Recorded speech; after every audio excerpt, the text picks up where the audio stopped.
Hi, I can't hear them.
Oh my God.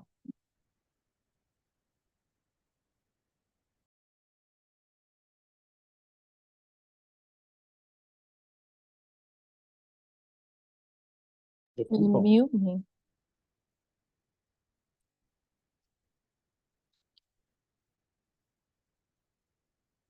Well, it hasn't started yet.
I don't see him there. I thought you said this was him. And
Good evening, everybody. It is 6:02 PM, calling this meeting to order. This is the regular business meeting of the Smithfield Township Board of Supervisors.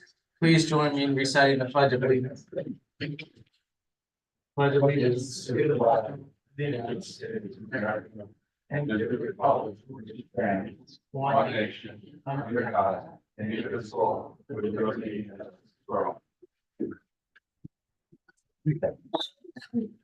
Thank you all for being here. Members present include myself, Chair Jacob Pride, Vice Chair Robert Levenheim, Supervisor Michael Albert, Township Manager Julia Hylika, and Administrative Coordinator Diana Salvi, Engineer John Tressler, and via Zoom, we have our Solicitor Ron Karasak, who we have for a little bit here before he has to go. Okay. First order of business is the consideration of the March 13th, 2024 regular meeting minutes. Do I hear a motion? Motion to approve. Motion by Mr. Levenheim. Do I hear a second? I'll second. Second, Mr. Albert. Any discussion? No. Okay. All in favor? Aye. Aye. Okay, we have a couple of announcements. There was standing executive session this evening from 5:30 PM to 5:58 PM regarding personnel and safety. We are also announcing the continuation of the Healthy Minds conditional use hearing for April 10th at 6 PM, when we can have our solicitor here in person. And we'll advertise accordingly. So thank you, Christine, for raising that. There's a Board of Supervisors and Planning Commission joint session on April 17th at 5 PM. That's a continuation of our discussion on the revision of definitions in the zoning ordinance. And two more, I promise. We have spring cleanup on May 15th through May 18th from 8 AM to 5 PM here at the Municipal Center. Stay tuned for a fee schedule on that.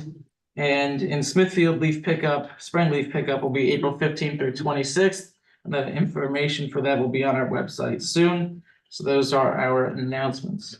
Can you repeat that last one, Jacob? I'm sorry.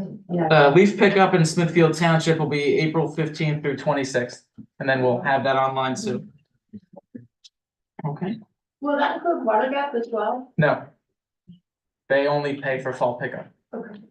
Thank you. Then we I have, did reach out to Allison and we've spoken the last 2 days and they said they didn't want it. Okay, thank you. and under bills and obligations, the bills for today include the ratification of some bills from March 21st and also today's for a grand total of $93,447.31. Do I hear a motion? Motion to approve the bill. Motion by Mr. Levenheim. Do I hear a second? I'll second. Second, Mr. Albert. Any questions? Yeah, what's the Moyer one? That is the, Oh, it's payroll. no, that's Oh, no, I'm sorry. The big one's, I don't even know the Moyer one. The large, yeah. The big one's the large payroll. Okay. Yeah. All right, that's fine. it's the volunteer tax credit. Oh, I have a that's, question. Are we allowed to get printouts of what the bills are at the meetings or before the meetings? They're not accessible before the meetings because they're considered a pre-decisional document. Yes. The pre-decisional documents. Yeah. Correct. So, I mean, we can talk about that, but I mean, the list is fine, but not necessarily, documents, because there's gonna have to be a lot of redaction due to personnel and other items like that. Right, I just need the list, like, just the list Yeah, available. we can consider that too. Okay. Thank you. All in favor? aye. Aye. Okay. Under reports, we'll proceed to the solicitor's report. Thank you, Ron. Mr. Chair. For at least March so far, I attended the zoning hearing board public hearing in the Mountain Manor matter. That was on March 5. I also attended the Board of Supervisors meeting on March 13, in which there was the continued public hearing in the Healthy Minds conditional use application. And the next day, I attended the Township Planning Commission meeting on March 14. I also prepared 2 revised drafts of the road safety ordinance. The one that's attached to my packet may not be the most current draft. And I also spent some time in reviewing the draft noise ordinance And that would take care of the matters for March so far. Awesome. Thank you very much. John? Thank you, Mr. Chairman. We're continuing to get some things in for review. We recently just got a sketch plan in for, I think it's been determined to be a camp. We'll have a lot joinder, which we can discuss a little bit further when it comes under the consent agenda. And that's about all I have to report, other than we've been a little bit stymied with our capital improvement projects for the township because the CAD files are still with the trustee for level group, and we haven't been able to get those loose yet. We do have River's Edge Bike Park. The design is complete, ready to submit to the Conservation District. We do have a paper copy of that, which I'm going to be reviewing this week and make sure that everything is ready to go as soon as we can run prints. So we're doing what we can to get those capital improvement projects broken free. I think on the wellness park, we weren't very far along on that. We were just getting infiltration data, et cetera. So we continue to work on that one. We don't have a lot of tied up in CAD files. So that's what I have to report for this past month. No worries. Thank you. Under the Board of Supervisors report, I just had two things I wanted to note. One of which will be addressed a little bit more later on when Michael sums up some of the discussion at the emergency services meeting with Middle Smithfield and Lehman and some of our other neighbors. But I wanted to note that our volunteer service tax credit law already allows us to exempt the fire and EMS tax in addition to the municipal tax. So our volunteers that qualify under that program existing aren't going to have to pay those taxes. The second is that we were alerted by our legislators, Senator Brown and Representative Probst, that Westfield Commons LLC received a multimodal fund grant for $538,737 to realign the intersection of Franklin Hill Road and Independence Road. So we anticipate more information on that soon, and that will also go up on our website, so folks have an idea of when everything's going to happen. Colleagues, do you guys have anything you wanted to note? Saw that too. Good news. Okay. All right. On the consent agenda, we have 6 items. The consideration to approve the Bear Saver containers for the One for Nature grant. That is for our parks with the trash enclosure again. Then we have the consideration to adopt resolution number 544, the lot joinder for the Osgun property. Item C is to adjust the township manager's compensation consistent with FLA exempt status and the budget line item, which saved us money in the long run.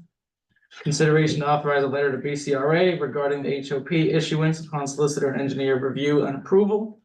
And we will accept the clarification on the Smithfield tax increment district payment procedure. This is with regard to the tax increment district, the payment procedure. It's not necessarily an amendment as they call it, but it indicates when we're supposed to review how much is due. And then we're approving the Green Light Go payment application number 1, which John can also talk to. So, The BCRA, is that to do with airport road? What is that? yes. So we'll get to that too, because the importance here, and he will talk to us right after this. Okay, do I hear a motion on the consent agenda? Motion to approve. All right, motion by Mr. Levenhon. Do I hear a second? Yeah, I'll second. Second, Mr. Levenhon. I do have a comment there. Yeah, I have Yeah. comments too. Okay, on the lot joiner for the Osgun property, we did review it. However, there is a paper street shown on a plan between the 2 lots that they're intending to join. There's a what, John? A paper street. What does that mean? It means it was approved on a subdivision plan, but never constructed. However, case law has been that if there are other homeowners within that development, they do have rights to that street. So it may be the case that in order for this lot joining to go through, since the applicant owns on both sides of the street, they would get to incorporate that into their joinder petition. But I believe they're going to have to obtain signatures from all of the other parties who live within the development agreeing to the vacation of that street. Well, my memory just of being there, is that their part of the street is really a dead end that goes into the swamp. There are other neighbors, closer to, what is it, Lake Valhalla Drive. So, but why would it affect them if this is the last lot on the street? I agree with you. Your description is accurate from what I understand. But nevertheless, it remains that those other users have a right to that street. At least that's case law. And But you say the street isn't even there? yep. We had one, where I was involved in, up in, Coolball Township. There were a bunch of what they call postage stamp lots. They were actually campground lots. They weren't very big. And there were literally 10,000 of those lots. A developer bought up probably 9,900 of them. But there were a couple of lots, and he wanted to consolidate it into one big tract of land, about 400 acres, and then just cut up into 10-acre lots. He was stymied because even though the streets were not developed, there were owners of those few lots around, and until he could get them to sign off, he couldn't combine those lots. So I think we're in a similar situation here. I've got to pull the subdivision plan. I didn't have the ability to do that before tonight's meeting. That may add some further clarification. Maybe it'll make it go away. I don't know, but So you're saying we should table it? I think it should be tabled and do a little bit more research. Okay. So I'll amend my motion to approve the consent agenda, with the exception of, resolution 544, which will be tabled because it needs further research. Michael, will you second his amended motion? Sure. Okay. I just want to make sure, for the section D, authorized letter to BCRA, which one, is that one of these? I don't think I have that letter. And you will not have that letter yet because it's still in the drafting and approval phases at this time. The point of this letter is that with all of the improvements that are going on down at Airport Road and Airstrip Road, BCRA solicitor is basically looking for a letter stating that once the road no longer belongs to the private owner, the township will continue to allow that water line to exist in the road. Because it's not our road, we have no road opening permit or issuance of that fashion. And because will be a township road, there's not an HOP per se involved with PennDOT.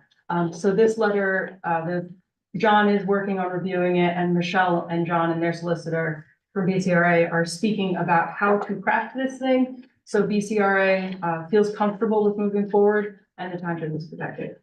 Okay, thank you. So it's just, when is it due? The letter? As quickly as possible. They wanted this line up and running, I believe, on the 1st of March, and we've been delayed for not having John available to renew it. So as quickly as we can move forward with this. Just from my own understanding, why do we need to approve you to write that letter? Can't that just be something that happens under the auspices of the township manager? Because it's true. I mean, technically, it's more of a policy call rather than an administrative call. Okay. I think it's weird. I think it's only natural that we would allow, something that we supported, like water line improvements, but Jennifer Vosnick wants to be extra sure. Okay. So we're good. And this, the Smithfield tax increment district payment? Yes, that is just the procedure by which we remit the township's portion of the tip. Oh, that's the Yeah. MCI. Right, the That's MCI. Michelle Bisping stuff. Yeah. Yeah. So that is, last year, the amount that goes to TIF was About 30. 28,000 or 35,000? No, they- no, 80% of it goes to TIF, right? 79.5%, yes. Which then that ended up So it's being, $3,795.54. that's from us, so, but the grand total, including the school district, was Right, the like, school district is the biggest portion of that. okay. Anything else? And just so we're all on the same page, so what is happening with number C is that we are making it so that the township manager is now no longer receives overtime pay. Correct? Salary, yeah, salary, Salaries- not, Salaried. right, Originally, that they were hourly. contract was an hourly contract that was put in place several years ago, and we were adjusting it so that it's a salaried position. And in keeping with the budget as is. Okay, All in favor? oh, we need a comment. Oh, sorry, anything else? I Joanne? just have a question Yeah. about that Osgood joinder deed. You were saying that you need to review the subdivision. I think that didn't the subdivision say that they weren't going to ever make that a road?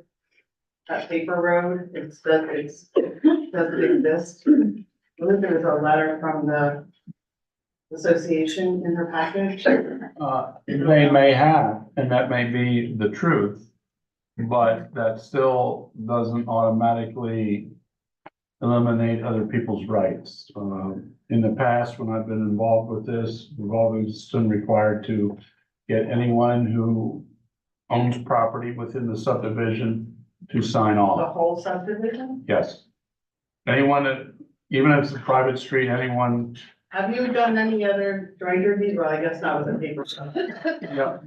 We've done a lot of other joint Yeah, deeds and but not with paper. they're very simple, but they haven't, Right, the lots haven't been on either side of a paper street. and it is a swamp there, it's a dead end road to a swamp, Yes, Yeah. it is. so how are they ever going to do that? You know, logic doesn't always take place over the law, unfortunately. That's for sure.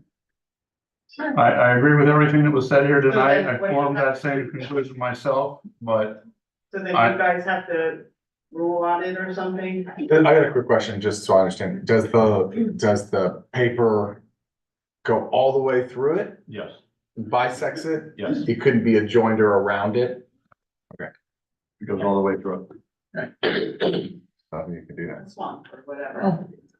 You can get people to waive the rights, but. Yeah, that- and I it's don't know why they Probably wouldn't. not ready at this second. Yeah, I don't know why It could be they. as simple as the next 2 I- weeks, they could do that. Right. So you have to contact Lake Valhalla? I've got to review, I The haven't had burden's the on the landowner. opportunity to review the recorded plan. He's got- If it's contained within one section of the plan, I would like to think that only the people in that section would be involved. I don't know, but I've got to look at it. I wasn't able to pull it from the courthouse yet. Hi, can I add something, Jacob? Go ahead. That particular lot on Juniper Lane doesn't belong to Lake Valhalla. It belongs to the subdivision of Donald Egan. So it's to my understanding, it's only for the people who lives on that Juniper Lane will need to sign off. And I've done my homework too. And there was a similar case like this in Winona Lakes that has a road, a paper road, and a person did buy a property across the other side of the road, and Middle Smithfield Township approved it. Vicky, do you have a date on that? That was probably like 3 or 4 years ago. You might want to talk to Acosta about it. You are correct about the owner, the previous owner. That is the name of the subdivision plan.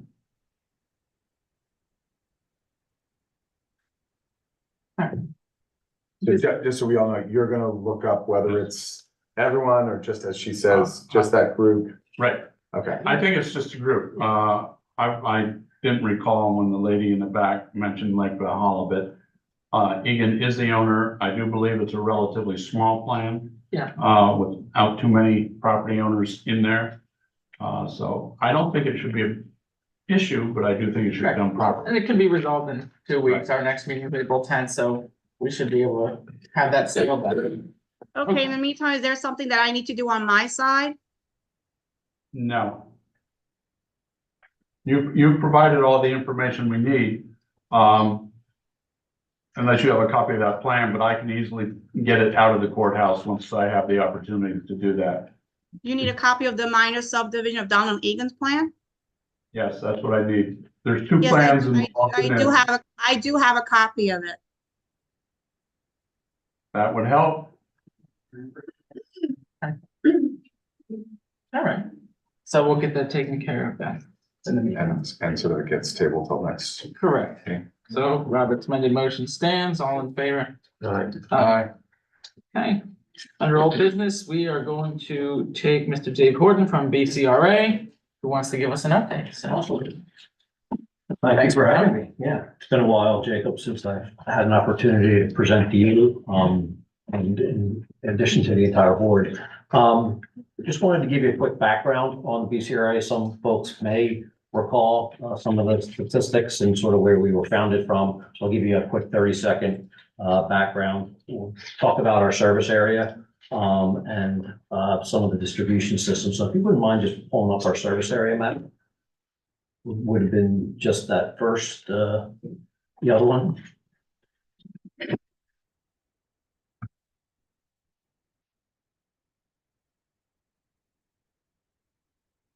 Okay, perfect. So while that's coming up, we have our roots dating back to 1953 as the Stroudsburg Municipal Authority.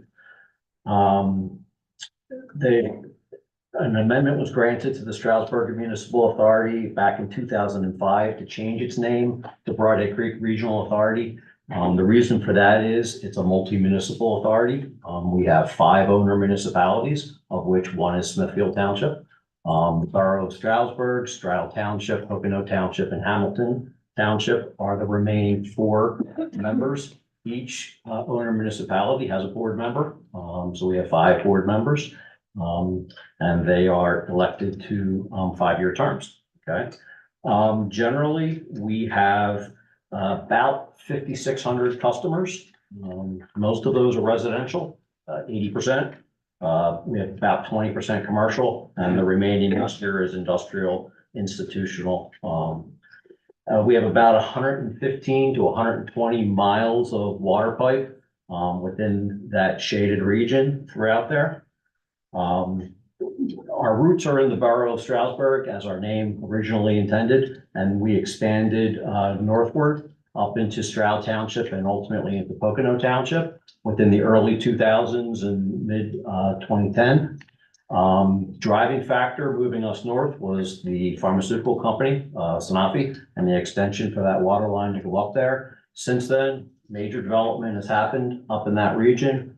Kalahari Water Park, to name one, Great Wolf Water Park. Those are some of our larger customers, being commercial in nature and all the way up into the upper left-hand corner of that service area. The blue area is Pocono Jackson Joint Water Authority, which we acquired last year in 2023. That was a long-standing acquisition for the good of the region.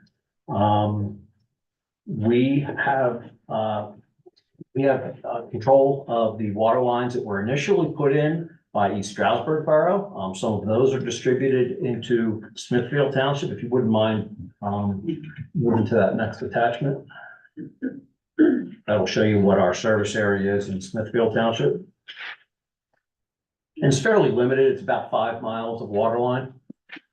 This is our GIS system, a snapshot of our GIS. And you can see some of the fire hydrants, if you want to zoom in there just a little bit. So predominantly, we're located on Business 209, and that's where the cursor is right now, moving around, exactly. Most recently, some of the extensions would include Airport and Airstrip Road, as was mentioned earlier in this meeting.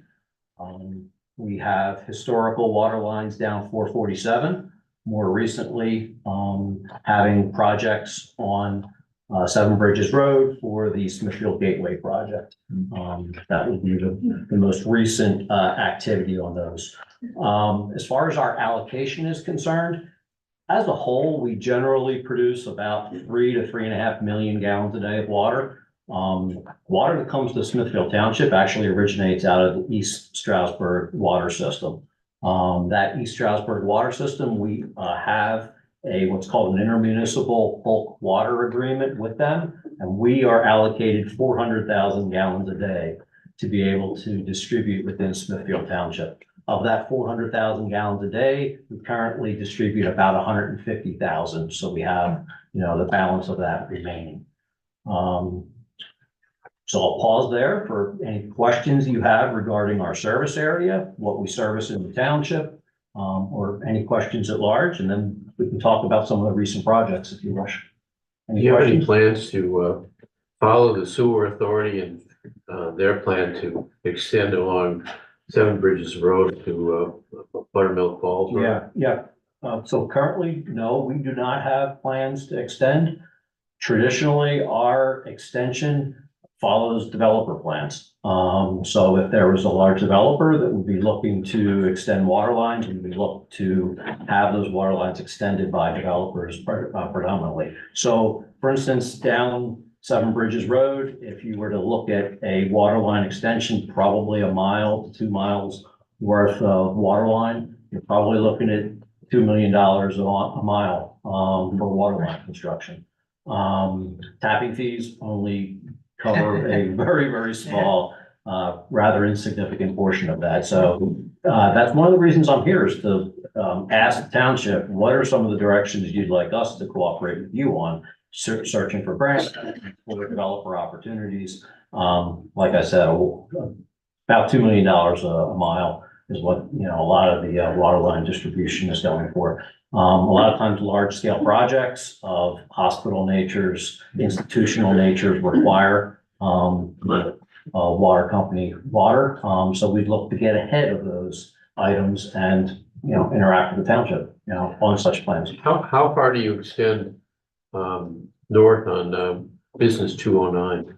Right to Airport Road. Airport Road.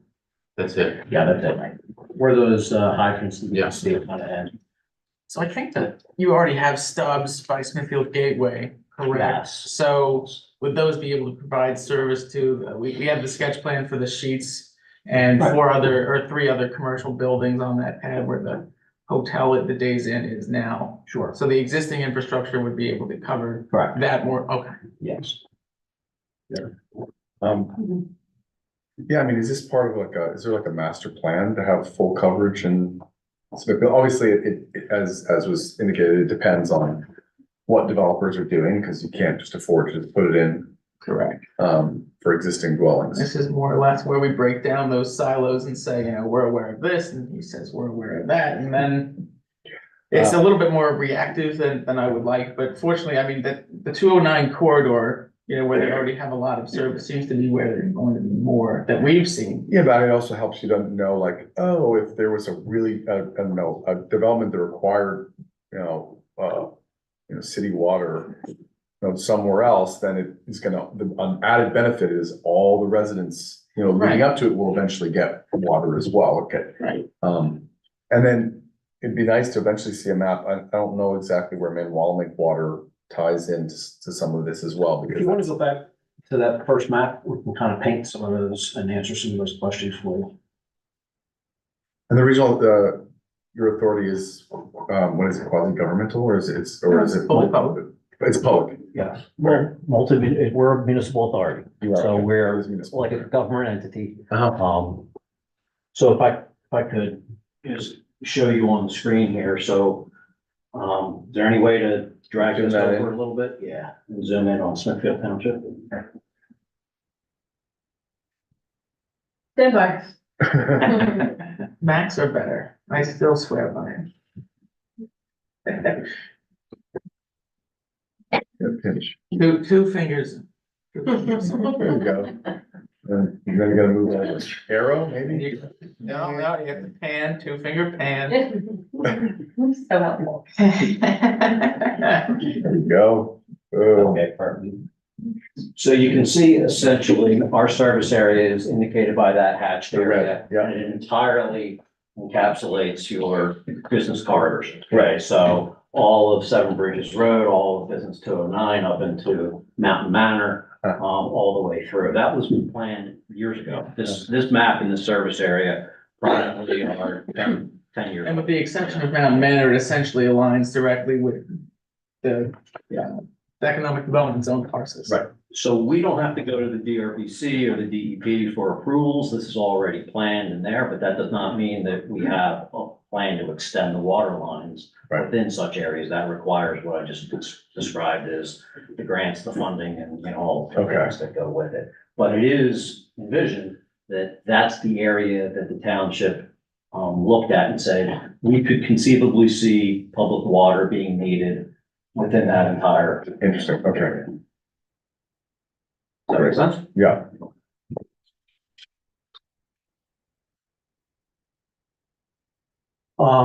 As far as just a quick status on the recent projects, Smithfield Gateway, we made reference to, phase 1 is complete. We are waiting for dedication of phase 1 to us. We do not, own those lines yet, and phase 2 cannot happen until we own those lines.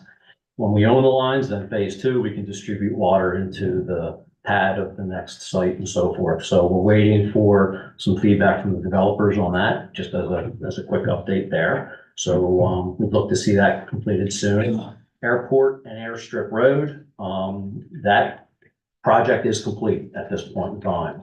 We have accepted dedication of that water line. We've turned the valves on. They are now fully active with water. So the accounts are active at this point in time.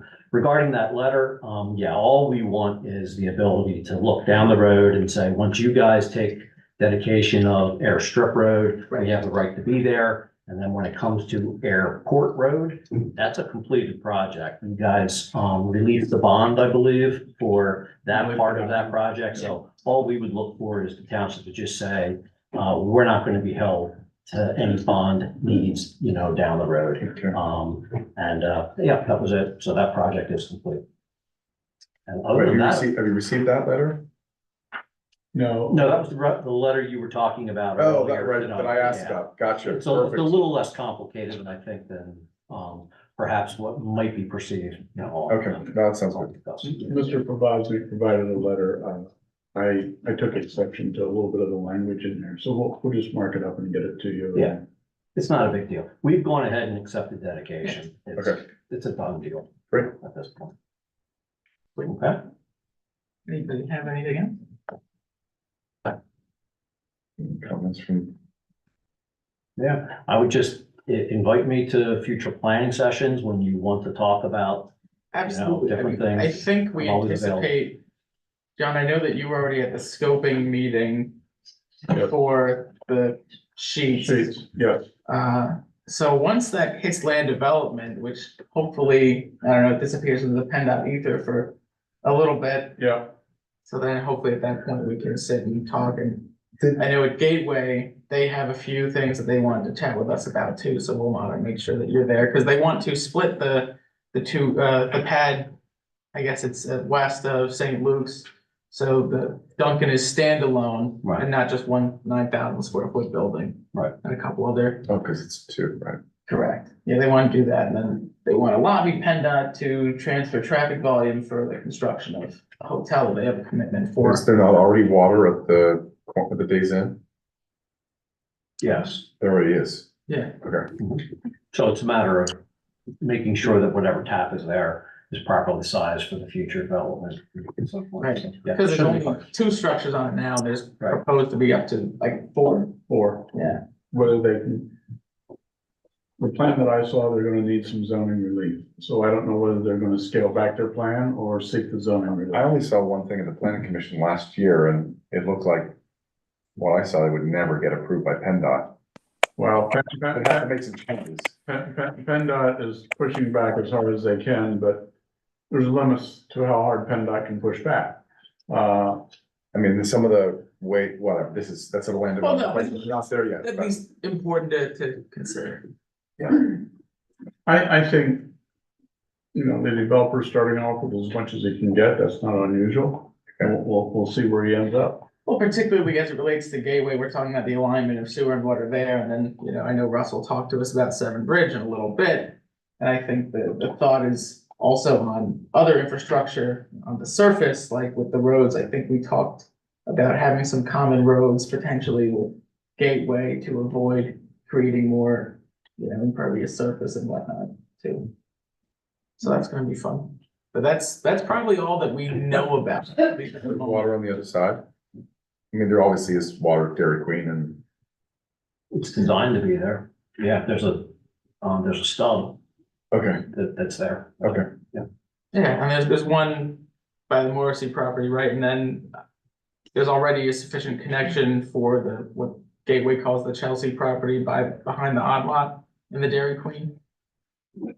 I don't know entirely, but like, can look at that. Cool. Yeah. That's all we know about at the moment. Okay. Thank All you. right, great. Nice to see you all. Thanks. Thanks for coming. Awesome. So, there's a question? Yeah, I was curious regarding the Gateway, does Music Center Drive have sewage lines up to the, Well, not for the existing residents, right, Russ? Presently, there's not any. No, sewer just on the side for Other Gateway, than the pump station. right? Pump Everyone else is station. on lot, yeah. okay, and there's no plan for water up that road? I don't speak for water. I'm gonna be speaking in a few minutes about sewer, and I will be speaking about Music Center Drive Road. Thank you. We're at this point in time, we're not extending a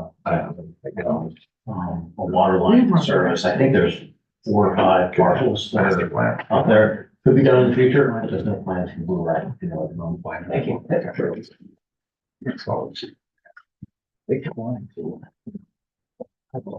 All right, cool. So everyone's excited by our discussion on PennDOT and other infrastructure, so that's why we brought Tara, who's going to introduce herself on the board for those that don't know her and give us a bit of an update on New Jersey Department of Transportation with regard to I-80 and then also with regard to PennDOT and 611. Yes, thank you. And this is somewhat of an experiment because I have quite the cold. I am medicated, so nobody should be getting this, but I don't sound like myself and I don't know how long I'll get before I cough, so I apologize ahead of It's all time. good. But yes, my name is Tara Mezzanotte. I am a Knowlton Township resident. And I am formally Knowlton Township, Hardwick Township, Lower Mount Bethel Township, and Upper Mount Bethel Townships appointed liaison to NJDOT and to PennDOT for all matters related to I-80 situation in the Delaware Water Gap. And of course, now we have the disaster going on with 611. So, why don't you go ahead and click? Let's see what's next. Not happening? Stand by. Okay. All right. The people on Zoom can see it. Oh, very nice, yes. So just let me know to advance slides since you don't have control over the slide. Well, go ahead, I'm testing that out right now before I decide to commit to it. Okay. Yes, can you advance slide, please? Sure. You just go ahead and play and go. There you go. Yeah, so it didn't, because this is, I guess, a Mac. Is that right? Yes. We're gonna abandon this project right now on the display screen because this was created not on a Mac, Jacob. The rest should generally go fine. I mean, I think, did you have an animation? Is that? No, I have no animation, so it's, I think I'm just gonna, I'll tell you what, I'll work These with, pictures are good. all right, I'll work with what I have to work with. So Oh, yeah. back it up and I'll, Yeah, that's. all right, so we'll make it work.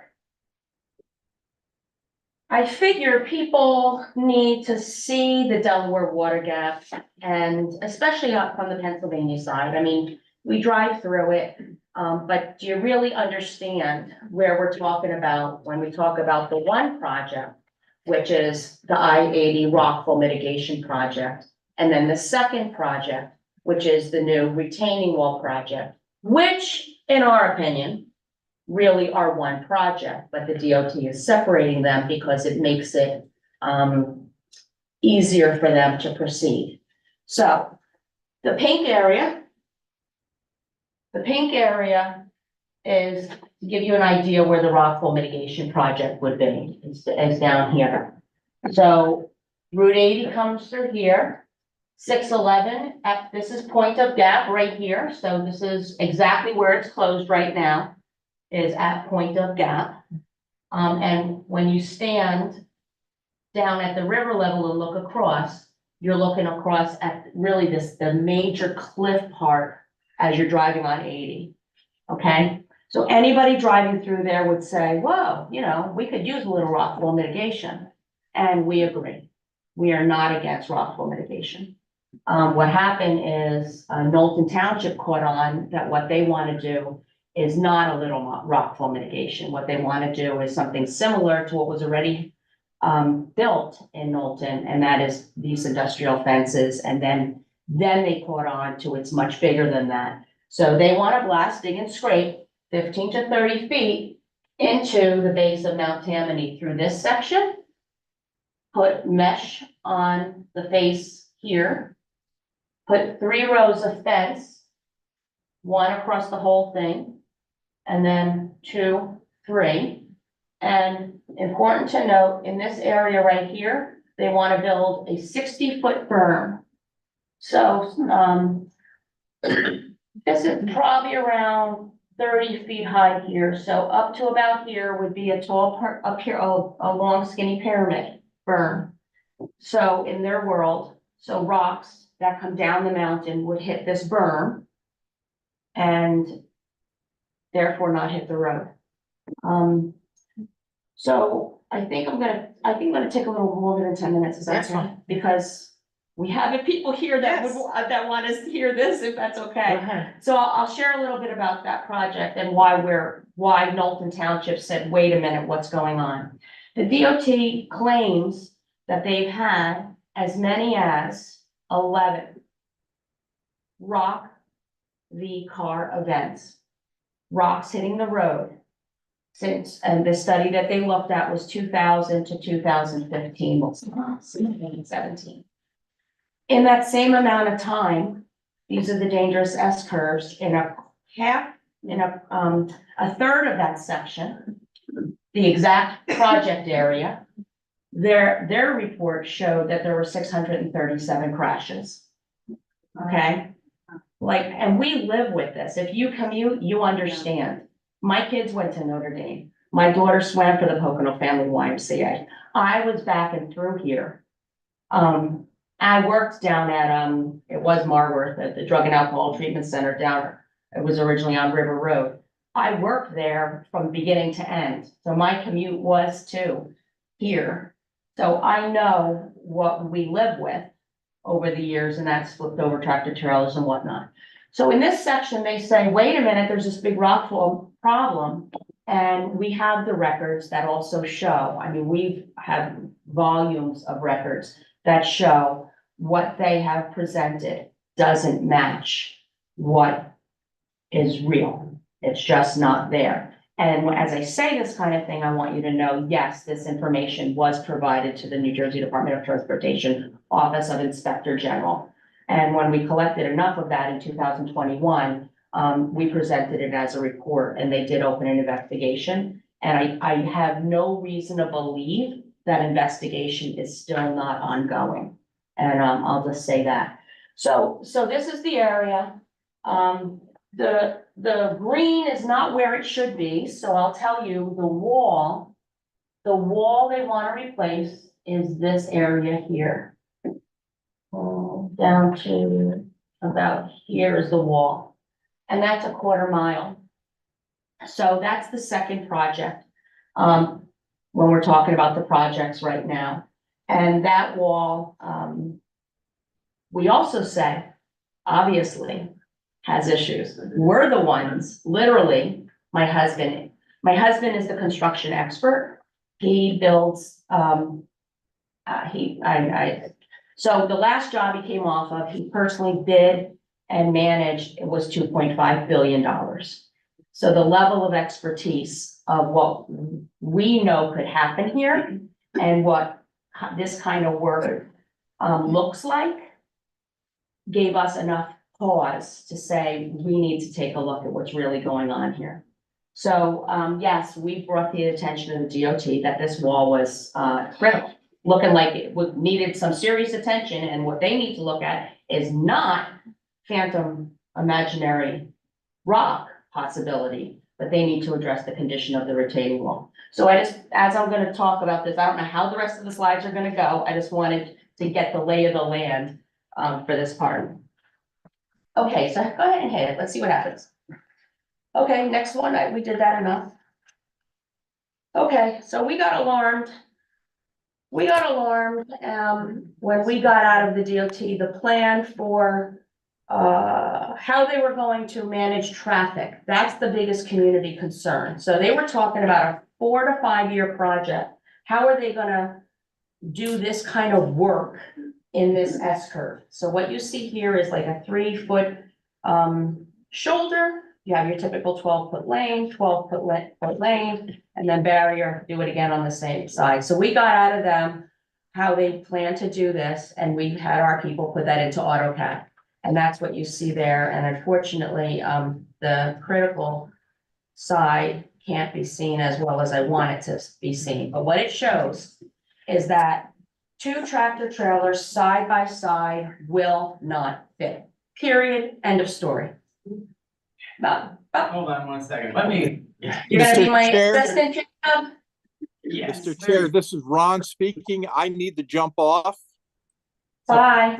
with your Thanks. permission. Sounds good, thank you for coming, as long as you could. Problem.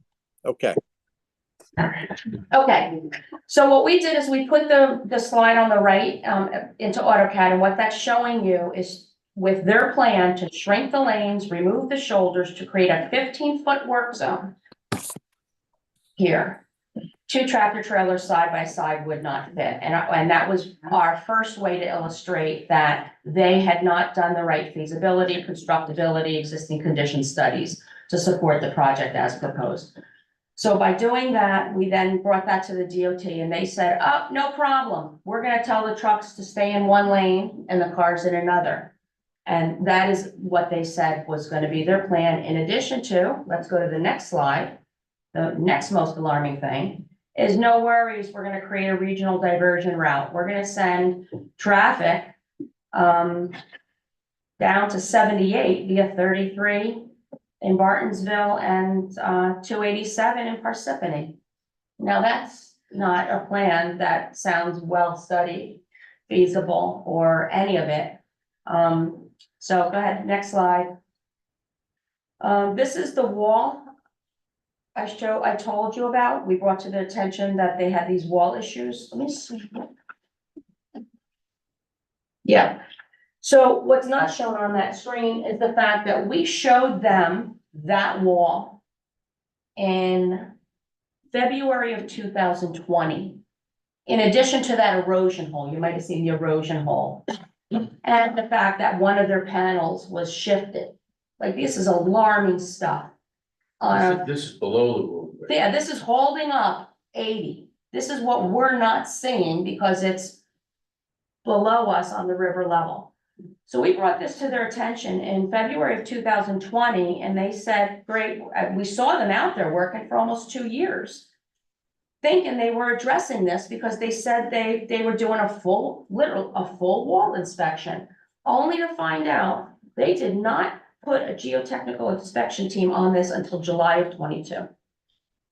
And when they did, they immediately put up barrier, which is up right now, to protect the top of that wall. Is a parapet. It's not barrier on, it looks like barrier on the road when you drive through it, but it's not. It's literally attached to that wall is what's sticking up along the road.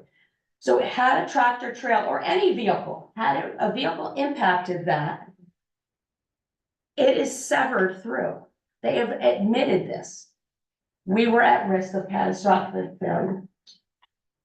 So clearly we have some concerns about what DOT says and when they say it and what they do.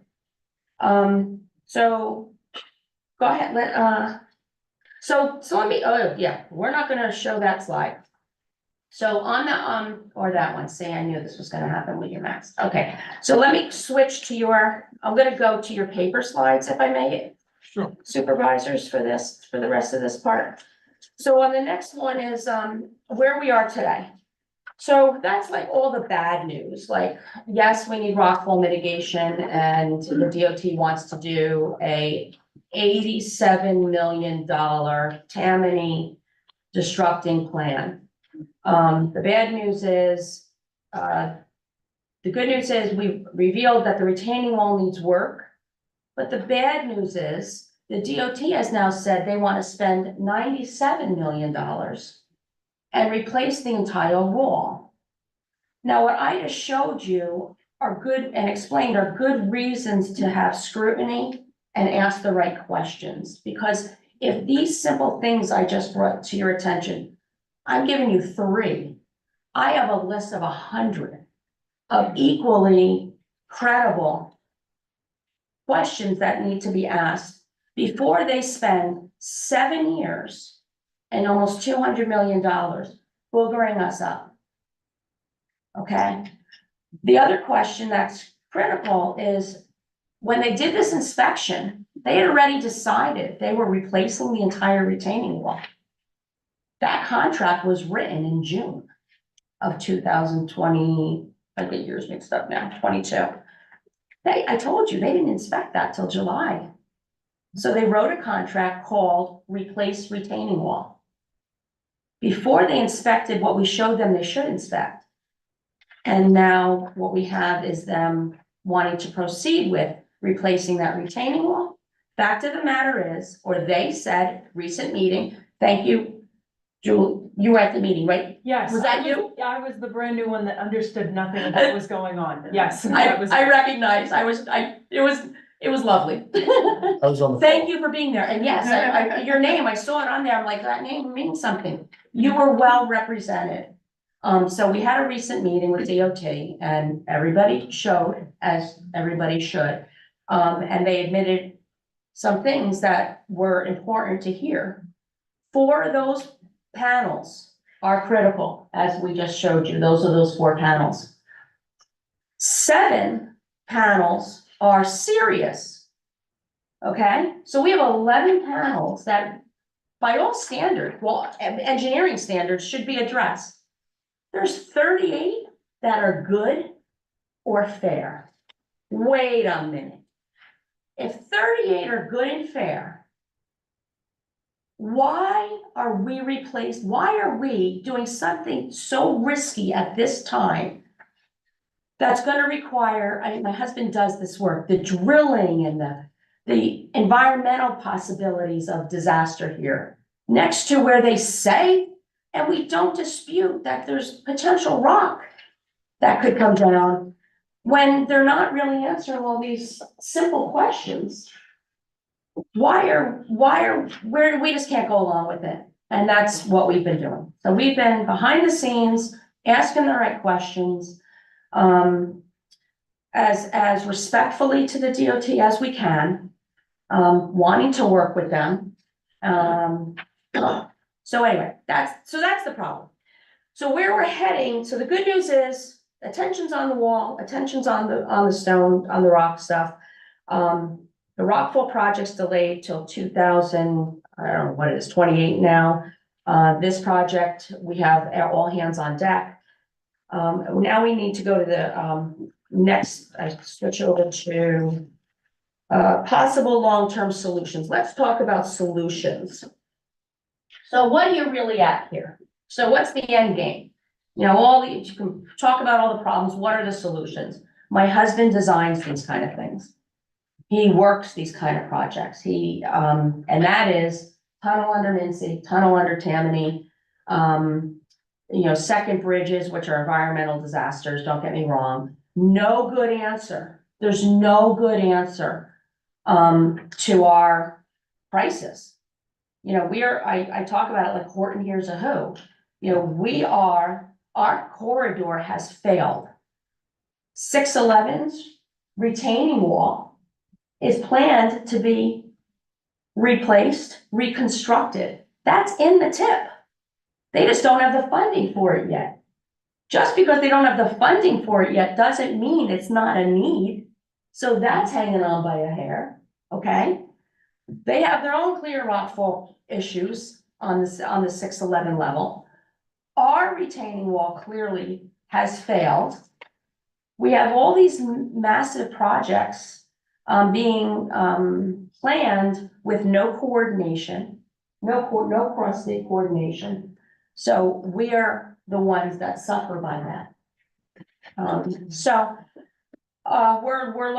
We are pushing for a long-term solution, and that is simply to get everybody on board with a study. We need a study to take a look at all the real issues so that a long-term solution and ideas can be developed. I notice on your solutions, 3 out of 4 are a tunnel. Well, yeah. Um, Needs to be looked at. I've long thought that's the only solution. If you look in the Shawnee General Store, there's an old colored photo, I think, postcard, whatever it is, that shows the gap, and there's a train going along where 80 is now.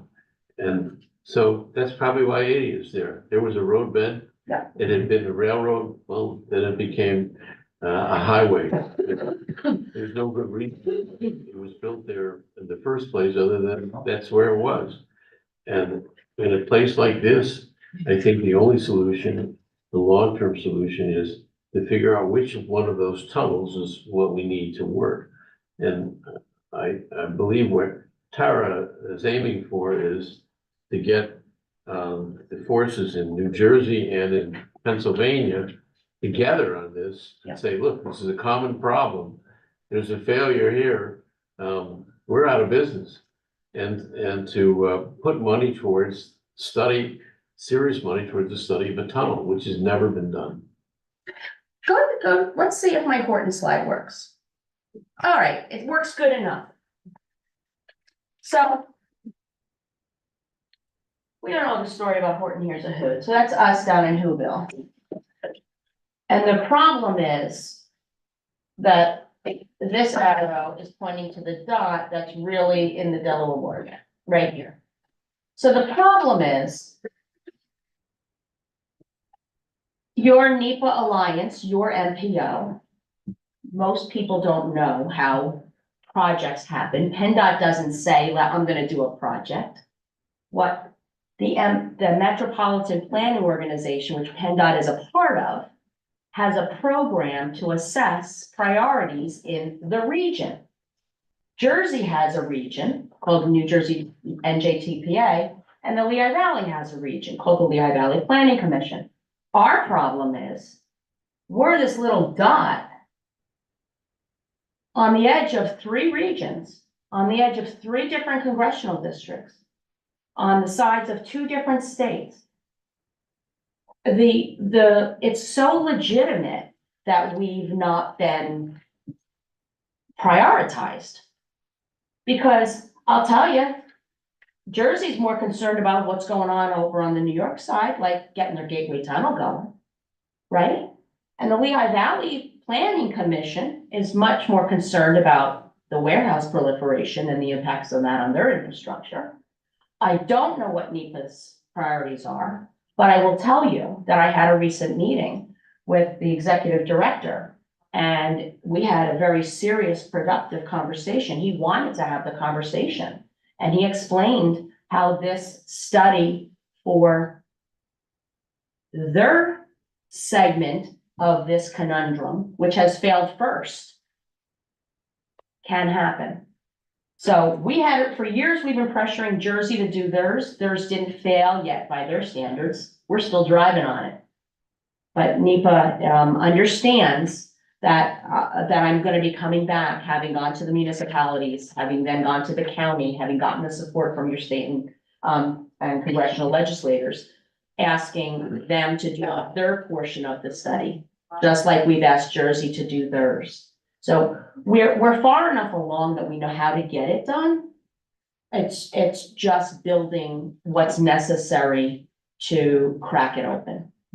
So yeah, I'm here for two reasons. This, to let you know that even though you were very well represented at a DOT meeting, I am available to support you as a liaison should that please the municipality. I don't speak, you heard me on the call. I'm not speaking for the towns, except what I did say, I can tell you, has been in the resolutions. You know, I've made sure that, I don't want to be, I couldn't be saying things that the towns and the county hadn't already been saying.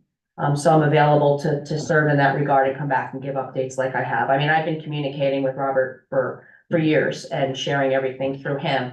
But it would be helpful to do that right now, for a lot of, somewhat political, in this political environment, politically, it would be helpful also, to have that representation. But that's up to you guys. What I don't questions? think we have any, issue with that. You basically have been, the de facto liaison for us and the whole region, for a while. So I have no issue with that, but I'll let Robert. I mean, I have questions around it, because I think it is an important issue, and I mean, I don't know what it necessarily means for to consider an appointment of liaison. What is that liaison defined as? What does that give rights to?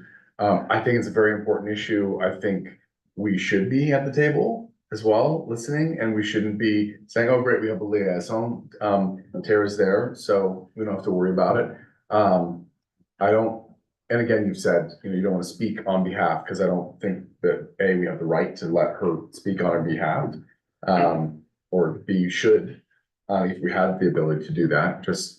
Agree. No offense. I'm And with I you. was there and I listened, I really appreciate that you were there asking all these right questions. I guess I'm just trying to understand what it means to appoint someone as a liaison. I suspect it's important for you because it gives you a little bit more weight when you're asking these It questions. helps me help you. It's It helps essentially me in help us. lieu of when we don't have, which doesn't happen often, but it also lets her bring together the other stakeholders at the same point. So it's not necessarily, oh, she's gonna go vote. It's more like. No, I know, and I mean, I also I'm not an engineer, and so I also have some level of trust of what our federal engineers are doing that are involved in what was the number, $100 million projects. I don't know your husband's resume. I trust what you're saying, but I've also No, you not need to heard see it. I've also not heard anybody other side. I mean, if we're talking about our ability to act as judges here, I've heard one side of the story. I have no problem, and I guess I just want to understand what that means to say that she's our liaison. Do we have anything, do you have something in writing for what? Oh, yeah, yes, what that- I just wanted to hear everything so I Yeah. can respond Yeah, go ahead. to all of it. I know a lot of it's in the one that you Yeah, actually sent. my husband's resume winds up attached to the resolution, so Okay. there's Knowlton passed the resolution, Hardwick passed the resolution, Lower Mount Bethel and Upper Mount Bethel, so you could We read actually through the resolution. Did it twice too, 2018, 2019. And it gives her standing to go to NEPA, for instance. Yes, it will very It'll much be help good. them. So you met with Jeff Fox and that's. No, Alan Okay. Baranski, Oh, okay. so I don't know who Jeff is, Jeff is I guess he's the president, not necessarily executive director. so but he's- I don't know. Okay. Maybe I gave the wrong title to someone. No, it's definitely all good. It's just, it's good Who, to have that incidentally, relationship with them. You know what, in a room like this, I wanna mention how you were represented at this call. This meeting, this local officials briefing, we haven't had a briefing from the DOT since 2020 on the Rockfall project, okay? And only because of Mayor Adele Stars of Knowlton and Kevin Duffy of Hardwick coming over here and visiting all your municipalities is the only reason you even knew of this major impact project. You guys are all listed as stakeholders for this thing, and you've all been included in everything up to that. They wanted to give Hardwick and Knowlton an update. Nobody else. And because I was their liaison, and we've been through this a few times, we said, no. We're going to include Pennsylvania. By the time we were done, you had representation from Senator Fetterman's office, Senator Casey's office. Mr. Baranski from NEPA Alliance was there, as well as Representative Probst. Senator Brown definitely was there in spirit. Things didn't work out, timing wise. And all your commissioners, Yeah. all your county commissioners Yeah. were there, so I want everybody to know. Even 3 members of Congress too, right? I mean, Oh, the congressional representatives, thank you. So yes, Congressman Cartwright's office wasn't there. I give him a pass for reasons I don't, it's just a long story. But Congresswoman Wild was, I will tell you why he gets the pass. She was the rep here.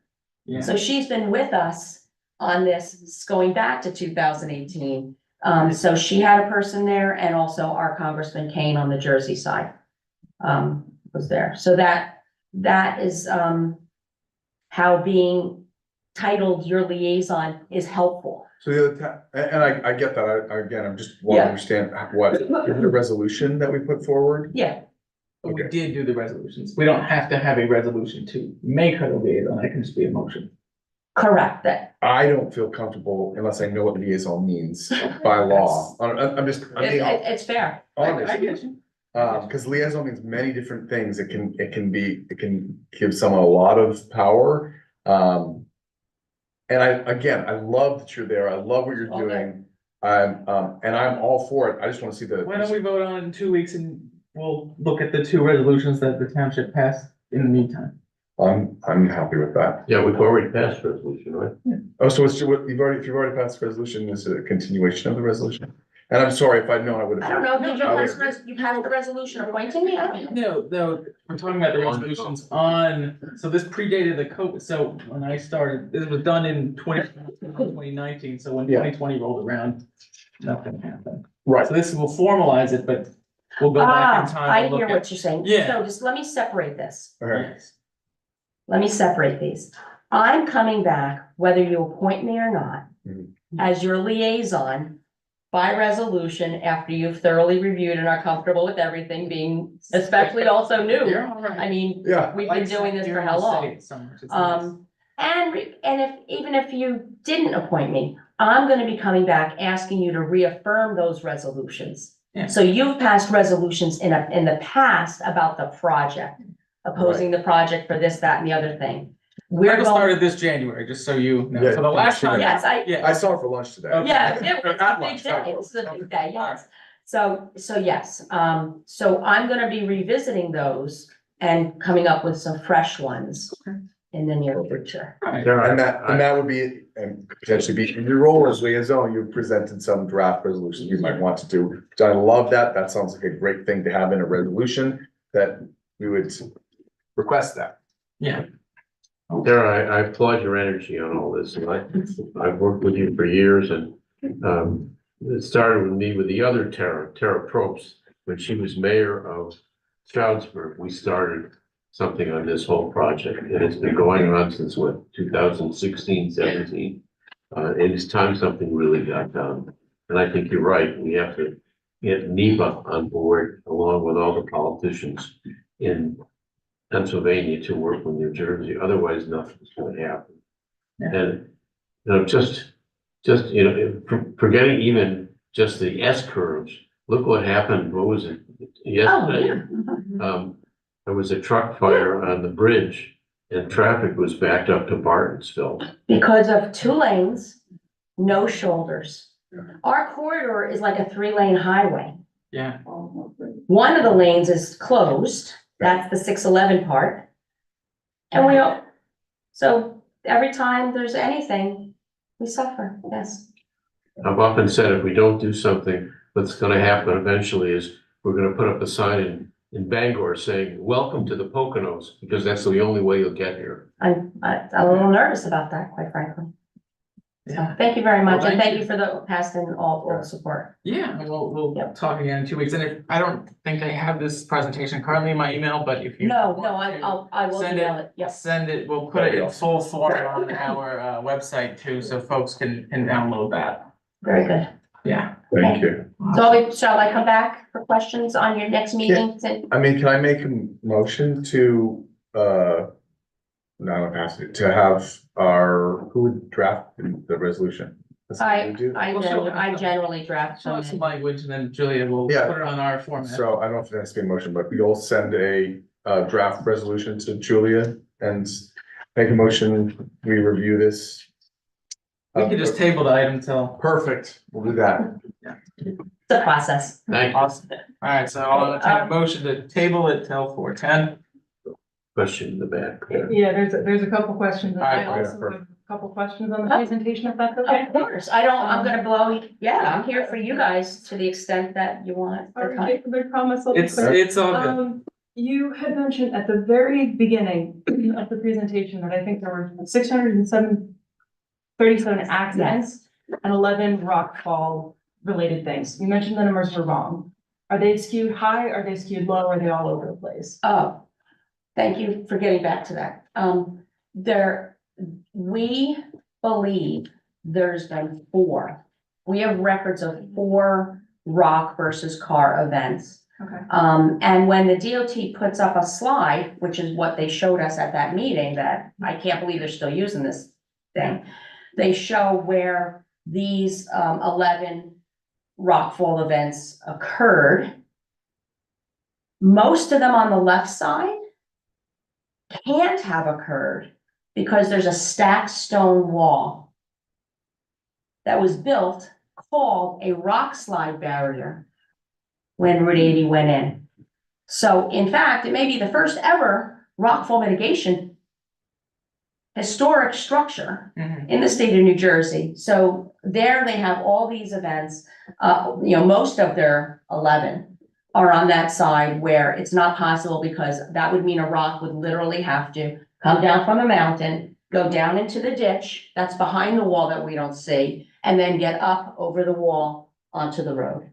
The other one was the Talus Slope area. They claim there's a few there.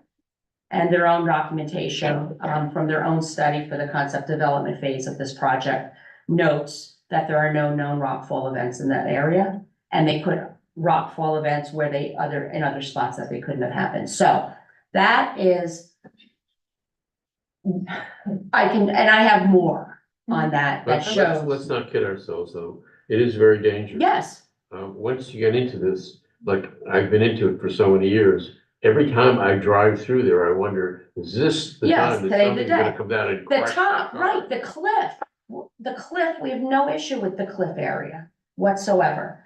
And that's exactly where we do believe we have the records that show that there were 4. I have no reason to dispute their study they did on the New Jersey, the state police reports showed 637 crashes in this little section. It matches. I mean, I know our fire and rescue, the 1 year it's 80. 80. Yeah. 80. Yeah. So is that good? Yes. For that one? Yes, thank you. After that, you'd mentioned that there were 4 panels in critical condition, 7 in serious, and 38 in good or fair. So that total, the entire project has 49 panels. Correct. Okay. And then when you were talking about the difference with NEPA, LVPC, and NJTPA, Yes. to put what you were saying in different words, those 3 separate people are looking at this project and saying it's not the biggest priority simply because they're only getting a piece of it. And the moment somebody goes, hey, look at this entire project, it will shoot to the top of everyone's list. Is that? I wish it were that simple. The In a layer, perfect world. the layers of it being so much more complicated are significant. Got it. The only thing, there's no legislation that says NEPA needs to consider Jersey and the Lehigh Valley in the Delaware Water Gap All 3 lobbied for the federal transportation improvement plan to tip. for their region. Right. Okay. So even though there's a mechanism that allows for cross MPO projects, there's not been any inspiration to do that here. And without us greasing that, it's not gonna happen. Okay, last question from this. That's fine. You had mentioned that obviously there's no good answer to this, but we need to do a study to see how to fix this. Does that style? I'm not an engineer. These 4 panels that are in critical condition, is this hey, we need to fix these 4 right now? Thank And you. then do Very stuff? important, Yeah, very important. Of course. We need them to open 611 and do whatever emergency something they need to do there to open 611. They need to do everything they should have been doing to make it so that we can be driving on that road safely. So emergency work needs to all happen. Planned projects clearly need scrutiny. understood. Okay. Thank you for asking that. Yeah, of course we want them to do it, stabilize the thing, Thank you for the question. show us you can. Appreciate it. Right, Okay. There was some, yeah, there were a couple of hands and then we'll go there. Yeah, great presentation. The 800 accidents, the 11 rock falls, what was the period of time? Thank you. The rockfall, same period of time. 1 year, 2 No, years? so it's 2000 to 2015, 16. So about 15 years? Yeah. Okay, when you first started speaking, Knowlton Township 46, they have pretty strong fences. Is that what you're Yes, the envisioning Jurassic fence. for 80? Oh, yes, I know that to be the case. And that was the first, thank God for that project. Because had the DOT not come and destroyed our beautiful outcrop there and put these fences up, They're not very pretty. and had they not come to our town and said, this is how it'll go, and do completely the opposite, and had they not talked and talked and talked, and Knowlton tried as hard as they could to get that to be reasonable, had that not happened, this disaster would have been upon us. Right, so, can you, tell us in 30 seconds the ideal solution, aesthetically Yeah. and structurally? Yeah, so in 2011, when this project started, 2011, they spent 3 years in our tax dollar during the required concept development phase. And when that was done, they produced a 300 and something page report called the Concept Development Report. It's required. Federal law says these things must happen. And the experts that designed the rockfall mitigation program in the country were a part of what they recommended. And what they recommended was a $4.5 million 9-month project that that put mesh on the thing and did some other stuff that is reasonable. Okay? And we say we need to go back to that and call that the emergency plan for rockfall mitigation, or tell us why that's not good. Just like we need them to do the emergency repairs to the wall. Incidentally, sorry, 45 seconds. The project's purpose and need is to reduce the frequency of rockfall events. Wait a minute. If you're reducing the frequency of rockfall events, and the best we can come up with is 4. Over 15 years. Over 15 years. They tried to change it. Guess what they tried to change it to? And I have the records. They tried to change it to eliminate. Because that would make sense. This project is eliminate rockfall. Maybe that fence didn't hold up a mudslide. A mudslide wiped out that fence just 2 years ago. It didn't hold up a mudslide. You just can't make it up. I'm sorry. There's your whole night, your whole agenda. No, it's all good. It's the important stuff you haven't. I think for this type of meetings, it's, pre-COVID, so it's nice to have that update. Thank you. I have a question. Of course. So in the scope of this whole project, so I forget what the exact numbers were, 643 accidents in Six thirty-seven. the S curve. Yeah, we're in a 1/3 of the S curve. And 4 or 11, whatever the Yeah. exact number is, because of the rock slide.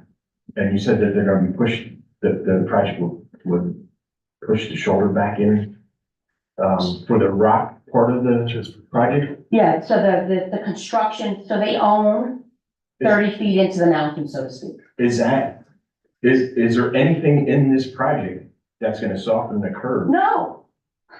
Because that sounds like the bigger problem than anything. And that was So they're not even gonna soften the curve, correct. which is 637 accidents versus Exactly. four rocks. Correct. Okay, and I have one more question.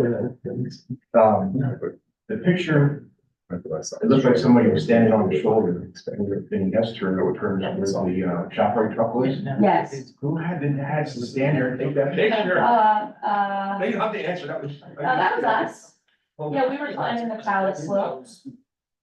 Yeah. It looked like you were standing right on the feet there. Yeah, well, the cliff climbers walk right through there to get to the cliffs.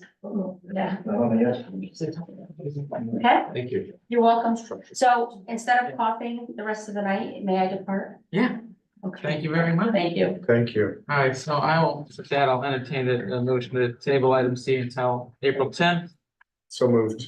Motion by Mr. Albert, wait here a second, Item which, To table to table the appointment till 2 weeks. yeah, okay. Second, Yes. Mr. Loveenheim, any questions? All in favor? Aye. Aye. Okay, Page 2. so we have a presentation from Russ Albert, who is the chair of the Smithfield Sewer Authority, who's got updates on Seven Bridge Road. Thanks for coming, Russ. Hi, thank you for getting me on the agenda tonight. I will try to make this as short as I can. And just coincidental, tonight, David Horton being here from BCRA, I'm gonna use some of his information, actually. He showed you the map of their service area that they have approval to extend water into. Seven Bridge Road is part of that possible service area. As he said, they do not have water at that, on the Seven Bridge Road east of Music Center Drive. The Gateway project is west of Music Center Drive. Right. Where our project came into play is property owners along Seven Bridge Road from Music Center Drive to Green Mountain Drive approached the sewer authority, actually now going back 3 years ago, for us to consider extending municipal sewer along Seven Bridge Road to service their properties. And virtually every property owner from Music Center Drive to Green Mountain Drive along Seven Bridge Road did come forward and say, yes, we would like to see municipal sewer along that road if it can be done. So in 2001, we started a study, had our engineers study options on how to do it. And we came up with some options and budgets. Again, as David is saying, $1 million+ to do that. So our attempt then is to go out and find the money to see if it's feasible financially to make it happen. We did submit a grant through the local sheriff account of Monroe County, which is funding that comes out of the gaming funds in Pennsylvania. We did submit an application in 2022. In the spring of 2023, we were notified that we did receive a small grant of $73,000. Doesn't go very far in the scheme of what we were trying to propose. And as BCRA is saying, they're in the same situation. If people want water that way, somehow they have to come up with funds, the same as the sewer authority has to come up with funds to make something happen. During this process, nationally, the American Rescue Plan Act was approved, which allowed money to be distributed to municipalities for infrastructure improvement. As you know, the municipal authorities could not reach out to get that money. Smithfield Township did receive, some of those funds. We asked if you could share some of those funds with the sewer authority for infrastructure improvements. And the township did share some funds with the sewer authority, and we appreciate that. Again, nowhere near enough funds to do the entire project. Are you at 273, including what we contributed? I'm sorry? Are you at 273,000, including what we? Yes. But again, nowhere near enough, but the 73,000 from, LSA at least gave us a chance to start looking at design and getting more specific into design and potential permitting. Before we get into spending the other money that we have set aside for the possible extension, we thought, let's resubmit to the local share account, Monroe County, which we did do in the fall of 2023. Maybe this spring, this summer, we'll hear something back. We'll see what kind of funds are there. But regardless whether we can get the funds now or somewhere down the road, or we find other alternatives for funds, we would have to get certain approvals, some approvals from PennDOT, some approvals from the Pennsylvania Department of Environmental Protection. So we thought, well, let's use the money we do have to start looking at the permitting that we have to go through. And that's what I bring me here tonight. I just wanted to give you an update. We did apply to PennDOT for a boring under 209 at Music Center Drive. We sort of got an approval for the permit, but they would not release the permit until the present road construction that is underway as part of the Gateway project is complete. Right. Everybody's keeping their fingers crossed that that will be complete soon, so that will be repaved out to, I think it's Hillside Drive is where that work goes to. And we want to go under the road at Music Center Drive across to Islandbrook Road. Right. And all of that paperwork was submitted. We sort of got a okay that, yeah, you can do it, but we can't give you the permit yet. Right. So we're not sure what that means. We're waiting for better clarification. So we thought, okay, let's divert. We know we have to get some type of approvals from Pennsylvania Department of Environmental Protection. So we submitted, some paperwork to them. And they've asked us some questions. We did go up to Wilkes-Barre, met with the folks up there, trying to answer the questions. Couple background issues. Again, as BCRA indicated, the whole Severn Bridge Road up to Marshall Street and then Business 209 Milford Road back into East Stroudsburg is in their potential service area. Well, it's in their service area, which they can go ahead and extend water pending funding and pending requests from projects. But we're sort of in the same type of a situation. Severn Bridge Road is in the sanitary sewer zone called the East Stroudsburg Wastewater Treatment Zone for Smithfield. As you know, we have an intermunicipal agreement with the Borough of East Stroudsburg to send a certain amount of sewage into the Borough of East Stroudsburg wastewater treatment plant. So the Severn Bridge Road is in that zone. The Severn Bridge Road is in the zone that BCRA has in their service area. So water could be provided there. Sanitary sewer can be provided there pending proper approval and proper funding. And that's, again, why we submitted for the funding. We're still waiting for the answer of funding. We're working with DEP. One of the things that DEP has come back and asked us is, as part of Smithfield's 537 plan, which is the township-wide wastewater management plan that was approved in 2005 by the state. So what I've just said is in that plan, the region is in that plan identified as the East Stroudsburg zone.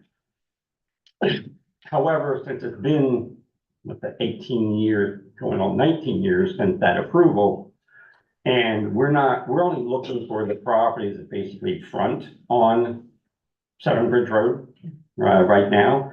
They've asked us to take a look at properties up some of the side roads. What if some of those properties wanted to connect? Like, the question was asked, like Music Center Drive. What if some of those properties wanted to connect? Farther east, Gapview Drive, what if some of those properties wanted to connect? And farther east, Green Mountain Drive, what if some of those properties wanted to connect? So that, again, sort of the reason why I'm here tonight.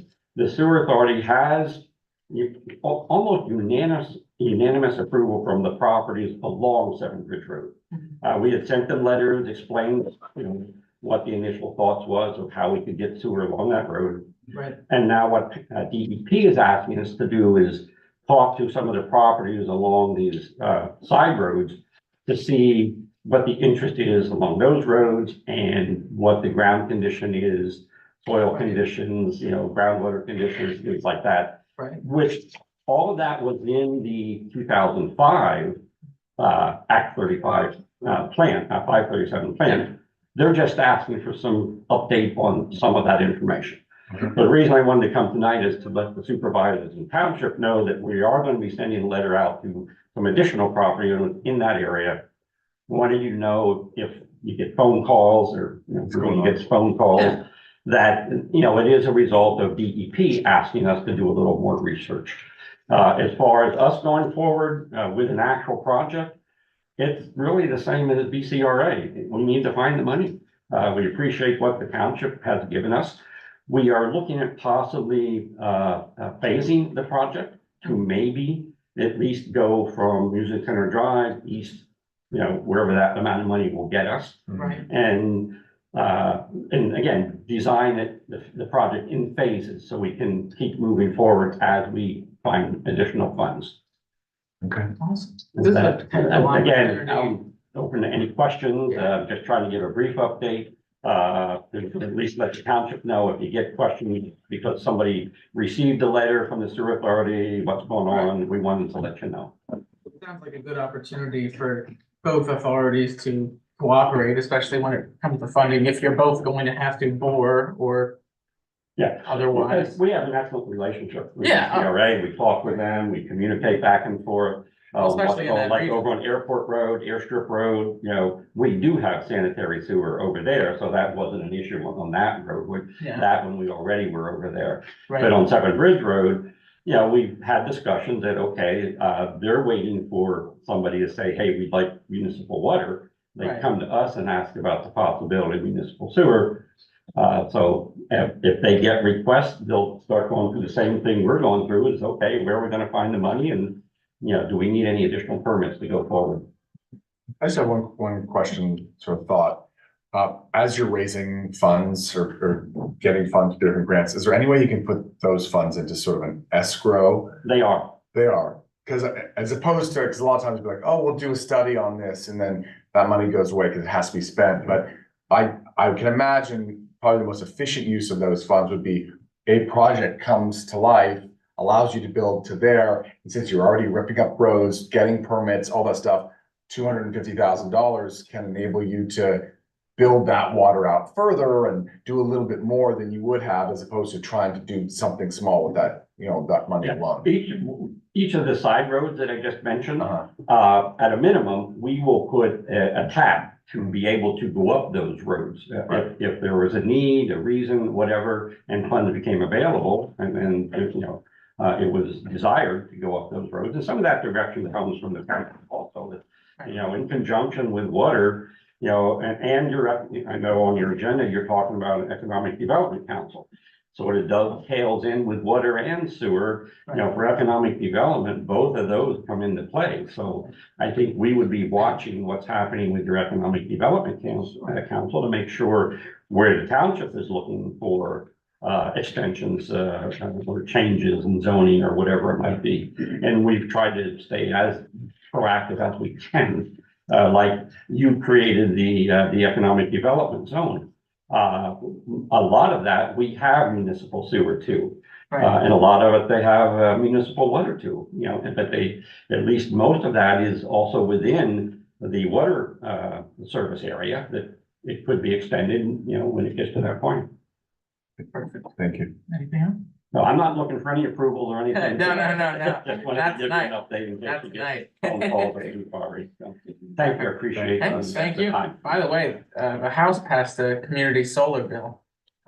We actually have a person who is working on solar grants for us for various projects we have. So that's great to hear that. I think it's something that can happen, in Smithfield, there are some areas. I'm very happy to hear that that's moving forward. Well, we were there first. We have it in our ordinances, community solar, even though it wasn't passed. Yeah. Well, Ready to go. You were prepared for it, and that was a good thing. Thank you. Thank you. Hi. Next is the consideration to advertise draft ordinance number 248, which is the noise and nuisance ordinance for our April 10th regular meeting. We discussed this ad nauseum. We got feedback from the county planning commission, which was essentially, good luck, you've got, Looks good, hard to enforce. yeah, but that's pretty much what they say about everything, so. Are you ready for a motion? Oh, you want Can I have a question? I'll second. We have the motion Yeah, first. I'll entertain a motion. I'll motion to consider advertise draft ordinance number Motion by Mr. 248. Albert, second by Mr. Levenheim. Go ahead, Tim. Okay. Do I have to give my name? Family business. No, we're good. Okay. You're on. We're good now. So anyhow, there were two comparisons. They told you to compare with, I think it was Penn State or something. As I was going through it, and the only things that we should put in, there was one part that they said in there, fines to escalate after each offense.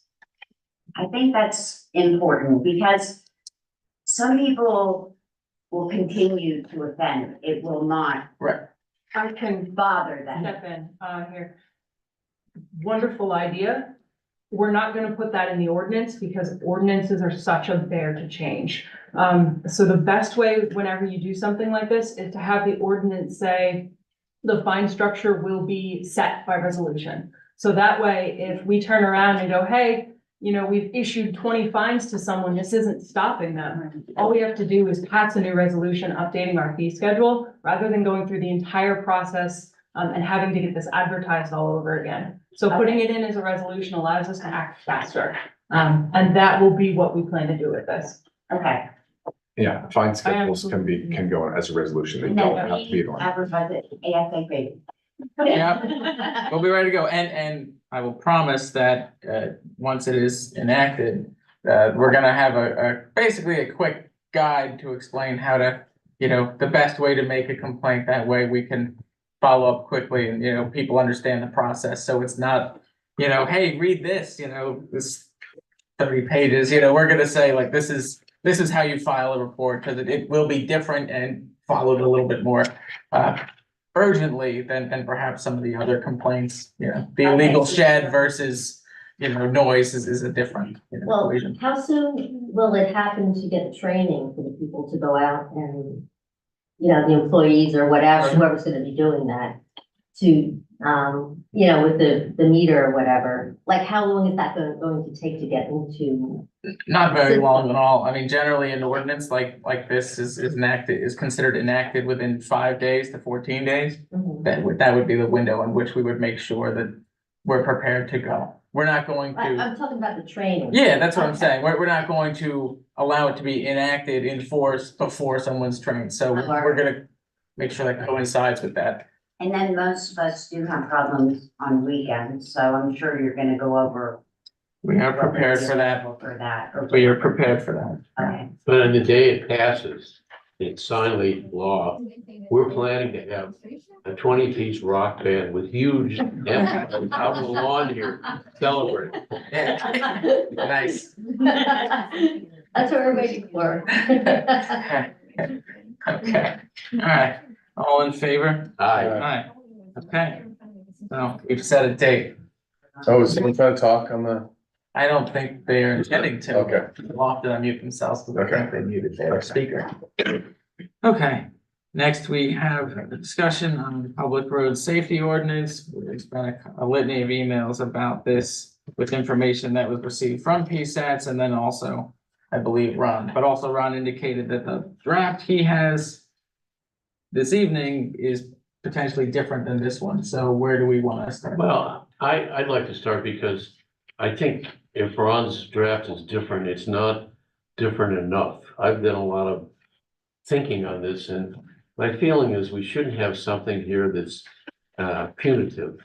Our goal is really to have standardization throughout the township on roads for safety purposes, where we can get everyone to, let's say voluntarily, if they'll do it, live up to PennDOT's recommendations for what road safety should be. And it's everything from how you put in crosswalks, to how you put in, or where you put stop sign, road marking, signage, calming devices like speed humps, road erosion, swales.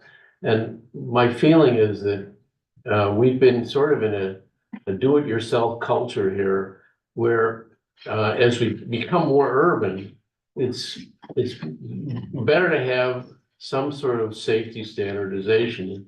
And one of the things that got me thinking about this was that our roadmaster, Chris Claus, has had many phone calls complaining about situations on private roads because people don't know they're private. It's just you drive on it, and if it's open, you just assume, well, it's a township road. So I think what it is figuring out a way to convince people in HOAs or developers that we're here, first of all, for advice and authority in what to do. And if worse comes to worse and it's a big problem, well, maybe we can find a way to have our township engineer work for a nominal fee to help with this, or recommend an engineer to do it. The problem, I think, is that most of these private areas just don't understand what the rules are and don't have anybody who really understands even enough to ask the right questions. So I'm thinking towards that, and I'm also thinking that, well, maybe if we get complaints, just like, let's say, a complaint for where a building inspector would go out for a complaint, we can look at this, our engineer can look at it, and if is a real problem, we can detail what the solution is and leave it to the HOA or the developer to say, well, should be corrected. And if it's not corrected, maybe there's a way that we could contact their liability carrier and say, look, this is what we found. Well, then it's a question of the liability carrier figuring it out with the homeowners association, because the homeowners association can't survive without liability insurance, and they're probably the people that have the most influence. So I'm thinking along those lines rather than what Ron has, which is that we can take people before the magistrate, that we can fine them. I don't think that's the purpose. I think the purpose is really trying to get people to voluntarily see us as a source and also do the right thing by following these rules. I just have a question. So would this be something that would be able to retroactively go back to a place that, let me just kind of explain. Well, I guess When if there you're was riding in an ambulance. if there was a complaint that we investigate. When you're riding in an ambulance and it's 2 a.m. and you're on one of the darker roads and people haven't repainted the speed hump, riding in the back of an ambulance, and I hope none of you have had to do it, but if you were on the stretcher and you hit that speed hump, it's like riding in the back of a pickup truck, just laying on the back bed of the pickup truck, because you can kiss the ceiling. And there are specific, the hump that's not painted, you're all of a sudden you hit it, and there's really, between the front wheels and the back wheels, there's not a lot of space to slow down, nor when you go over the larger ones, you get the same thing. So You could if be you're going to complain to us under what I'm talking about, then we'd investigate. Probably Okay. John would take a look at it and write up what he thought the solution was. And I mean, and that goes for some of the roads that are in some places too, where, where you're driving like this. And you've never been up that road before and you're there in the middle of the night. And all of a sudden, it's like you hit. But it would still be up to the developer or the HOA to fix the situation. Or they say or maybe. If it's a private road that has a lot of homes on it or something, I'm just asking for in general purpose. I mean, that the whole idea of this was to try to see if there was something that can be done. I mean, my understanding from the feedback, Julia had been reaching out to PSATs, and PSATs is help me out, Pennsylvania. State Association of Township Supervisors. that, I mean, in a nutshell, it sounded like what I heard from you is that this won't work. Yeah, but I'm not talking about that. I mean, No, and I think you just agreed, right, Robert, that this is not exactly what you were looking for. right. That this, as written, as drafted, there's, It's the punitive. problem is, it's punitive and it's also, it's basically not possible for the township to require things on a private road. Just, so the best we can do is provide guidance. And then there's a question of, do we, I mean, Julia asked about, you know, the engineer's time's not free. Like, where does that come in? If there's, I just don't know. Would it? I hate the situation as well. I just don't know what that solution is. I do think one of the things that was discussed was, should we look at revising our HOA PRD land development that basically says no more private roads in the township. Right. I was gonna say that. You have to bring up your road to township requirements, and then you have to give it over. Again, that would only work for new developments, it doesn't work for existing. But if there's any new developments in the township, that would be a requirement. I think that's a reasonable next step that we should do as soon I as was going possible. to say, I think that should be part and parcel of the subdivision and land development ordinance. So it's part of the, you know, what we can waive and not waive. Not that I think that there's any instances I would waive at the moment, but I think. So right now it's not waivable. Well, No, sorry, right now it's It's waivable, but there's not really a standard. The current standard is, right, John, that you just have to have your right of way and, you know, you can take your gravel to cement or something, but there's nothing that requires the construction of a road. It's on a case by case basis. And I think that we think generally, I'm not gonna speak for either of you two, but that especially when it comes to a major subdivision, which is typically 3 or more homes, that road should be a public road. That's not gonna help situations that already Well, exist. correct. I know that. But we have to fix both. Yeah. We have Yeah, I to take agree. care of, I you know, absolutely what's existing now, and I think we'll get to that in a second, but I think at the least we should draft something to be part of the bill, though, that talks about new construction. Like the Smithfield Gateway roads, those are going to be public roads. And we will get funding from the state to maintain them. maintain them, not to create them. Correct. Yeah, I agree with that. The ordinance currently requires private roads to be constructed to the same standards as a township road. But does it require dedication? It requires an offer of dedication, but the township does not necessarily have to accept. Oh, it does, dedication. it does require an offer. Yes, Oh, well, it sounds like. you've got it there. The question Yeah. is, in a lot of townships, I think what we was did was thinking we for a while- standardized that you could do either, you know, they still all come in wanting to build a gravel road.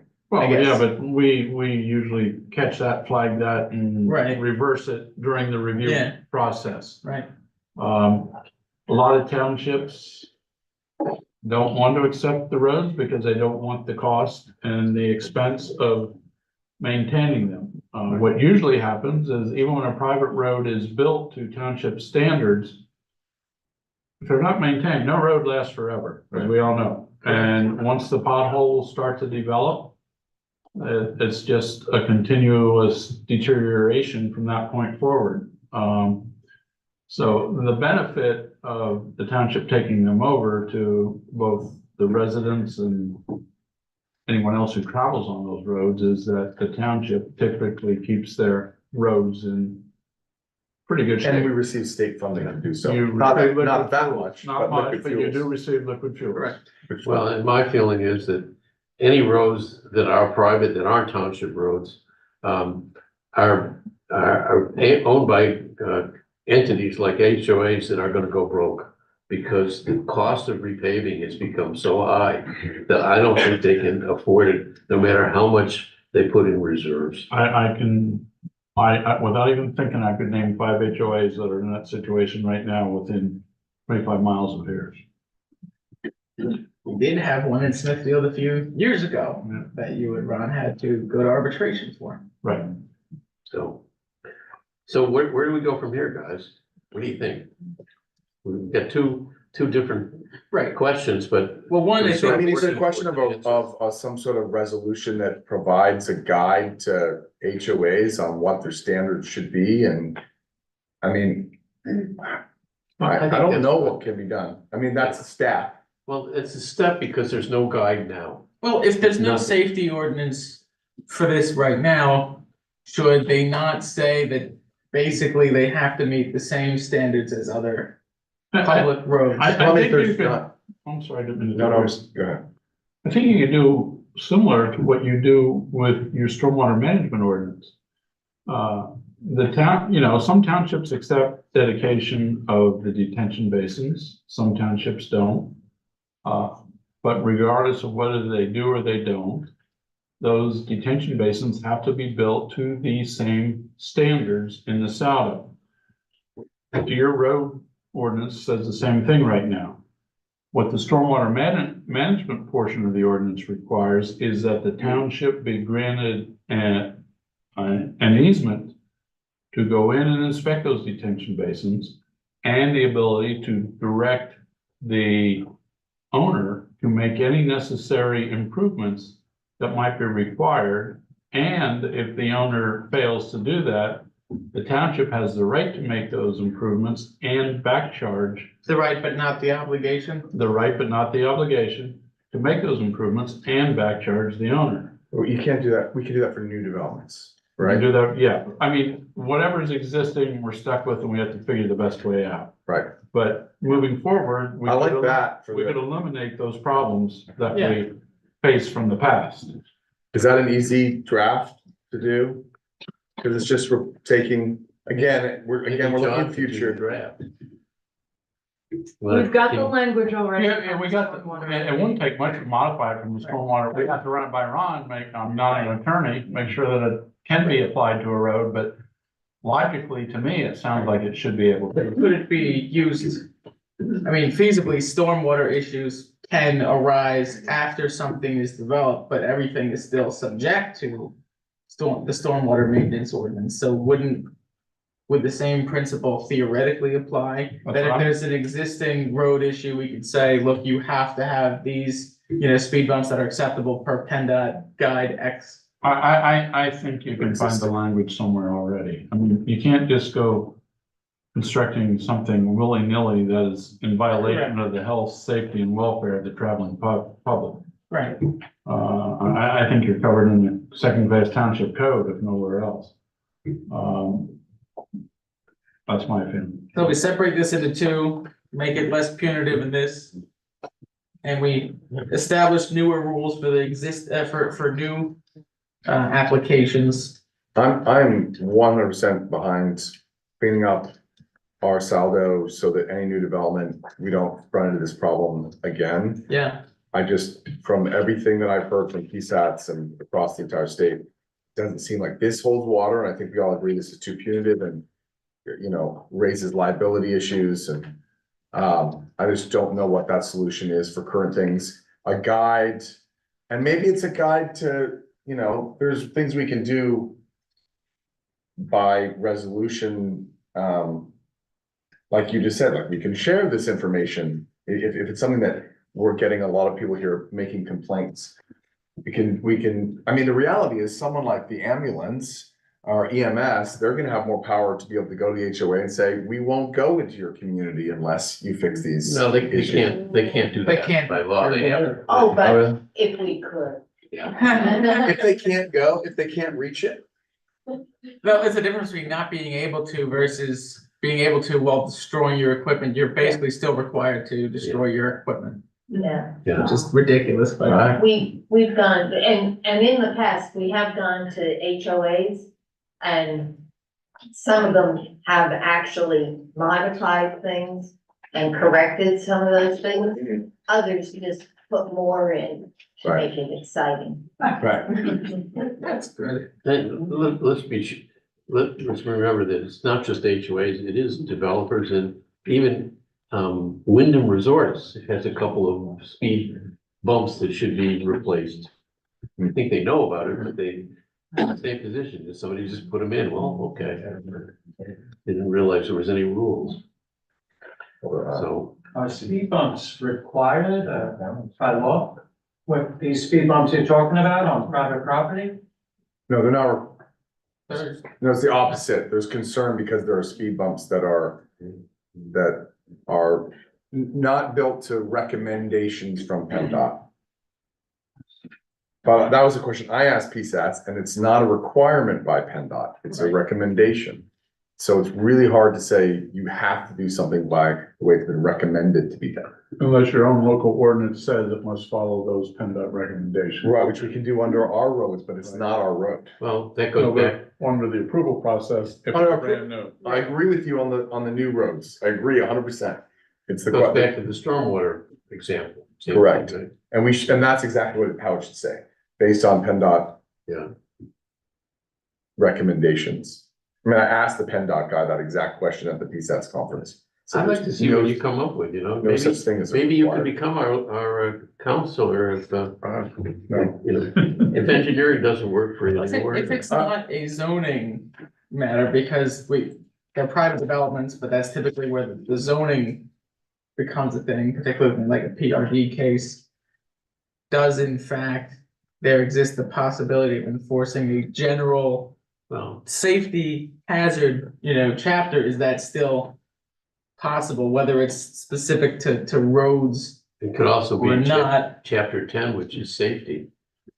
I just wonder about that, but Ron's not here to answer, but I think that we can at least. I think we Going should to- scrap this, maybe start with, some sort of guide that is put out for roads and safety of roads. I don't know how you can't say required that you fulfill it, but recommended. I don't know. Sorry. I just wonder how it exists under. Like we talked about, there's blight in certain areas. The township can compel the removal of blight. I wonder, under like dangerous structures ordinance that we talked about a few years Yeah. ago. Dangerous Is- roads, yeah. I'd like to ask Ron that, but that's about as much as we can do without making educated guesses. And we have asked PSATs multiple times and it keeps on saying, yeah, you can't do anything. Yeah. Well, let's keep this on so we can It was talk just a about Don't discussion. put too much stock in PSAPs, by the way. One day I'll tell you a story about the Screen Actors Guild and what I went through with them, which is sort of what PSAPs does with these things, but that's another time. Okay. Right, so we'll get into that. Okay. Michael, do you want to give a summation of the municipal joint session on fire and EMS taxes? Oh, okay, just real quick, Julie was there too. Essentially, a meeting was held with, Middle Smithfield, Price. Who else was there? Delaware Water Gap, Lehman. As well as, were all the EMS providers and Shawnee was not there. Most of fire was not there. So the whole point of this discussion was there is a new fire EMS tax. It is under the requirement of the municipals to collect that tax and disseminate it to EMS providers and fire companies. And effectively, it was a discussion on how do you do it? How do you do it? Because each township is doing it slightly different.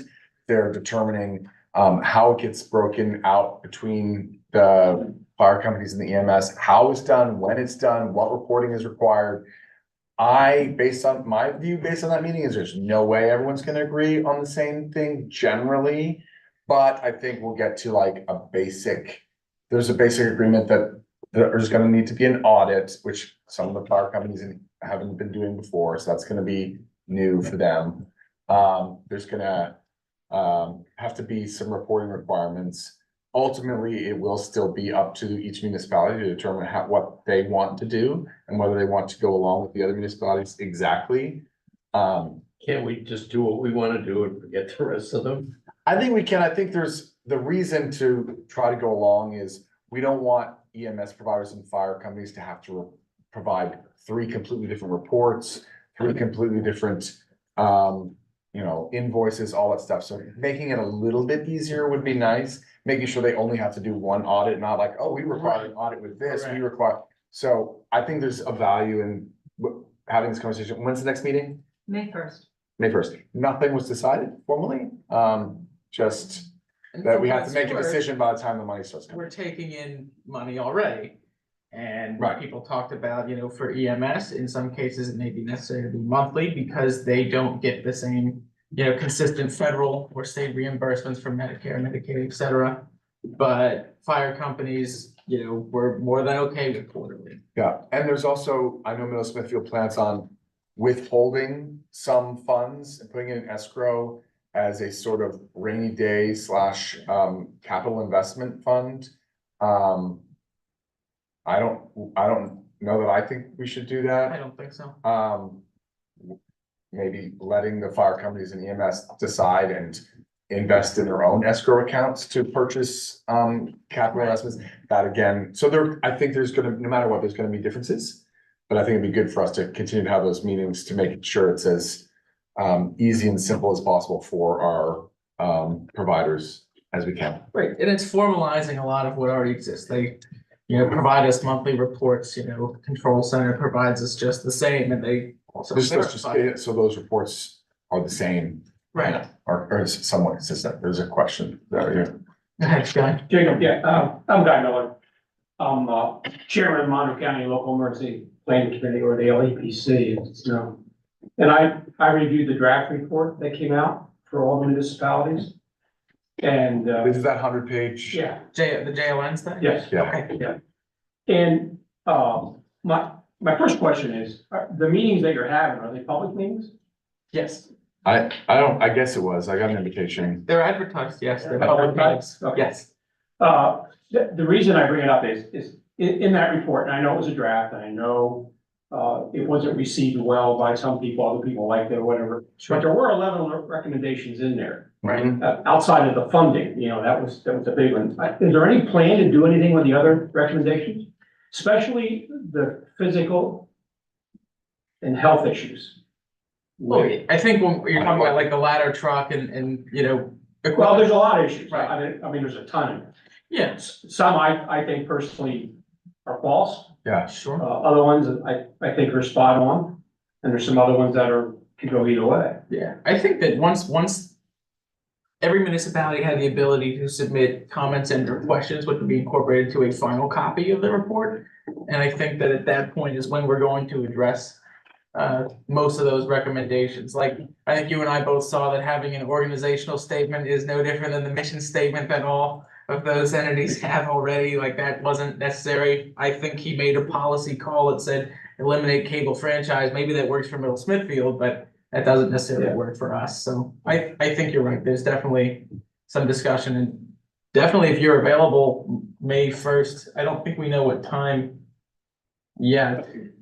But I think the last one was at 11. Well, given that we barely got through, we didn't get through that much in this meeting, I mean, we did, but there was different viewpoints, different ideas. I mean, for me, I was just trying to understand how Middle Smithfield calculated, like, it's 12.5%, 12.5%, and so, yeah, but how did you get to those numbers? For how it was split apart, and just understanding that and knowing that this is quite urgent. I mean, I'm not to say that these recommendations aren't urgent, but like, we have to get these tax dollars out. I agree, the funding is very. But so what I was gonna say is, once this is done, and hopefully we can come to like some sort of conclusion and some sort of agreement, which would then allow us to say, hey, this joint session is working, let's tackle this. And I mean, that was the basis of the whole report, was regionalization. Looking at that and understanding it. Now, regionalization in the state of Pennsylvania, for fire service especially, has gone all over the board. Yeah. I mean, there's some places that have embraced it. There's other ones that downright fought against it and disbanded fire companies because of it. And I've had a lot of experience with it, so I'm just saying I think the whole report needs to be looked at, and just besides the funding, I know it's important right now for the funding, but as a municipality, you're paying the workers' comp for those firefighters, and you're liable. Right. If they're not healthy, trust me, I did it for 40 years.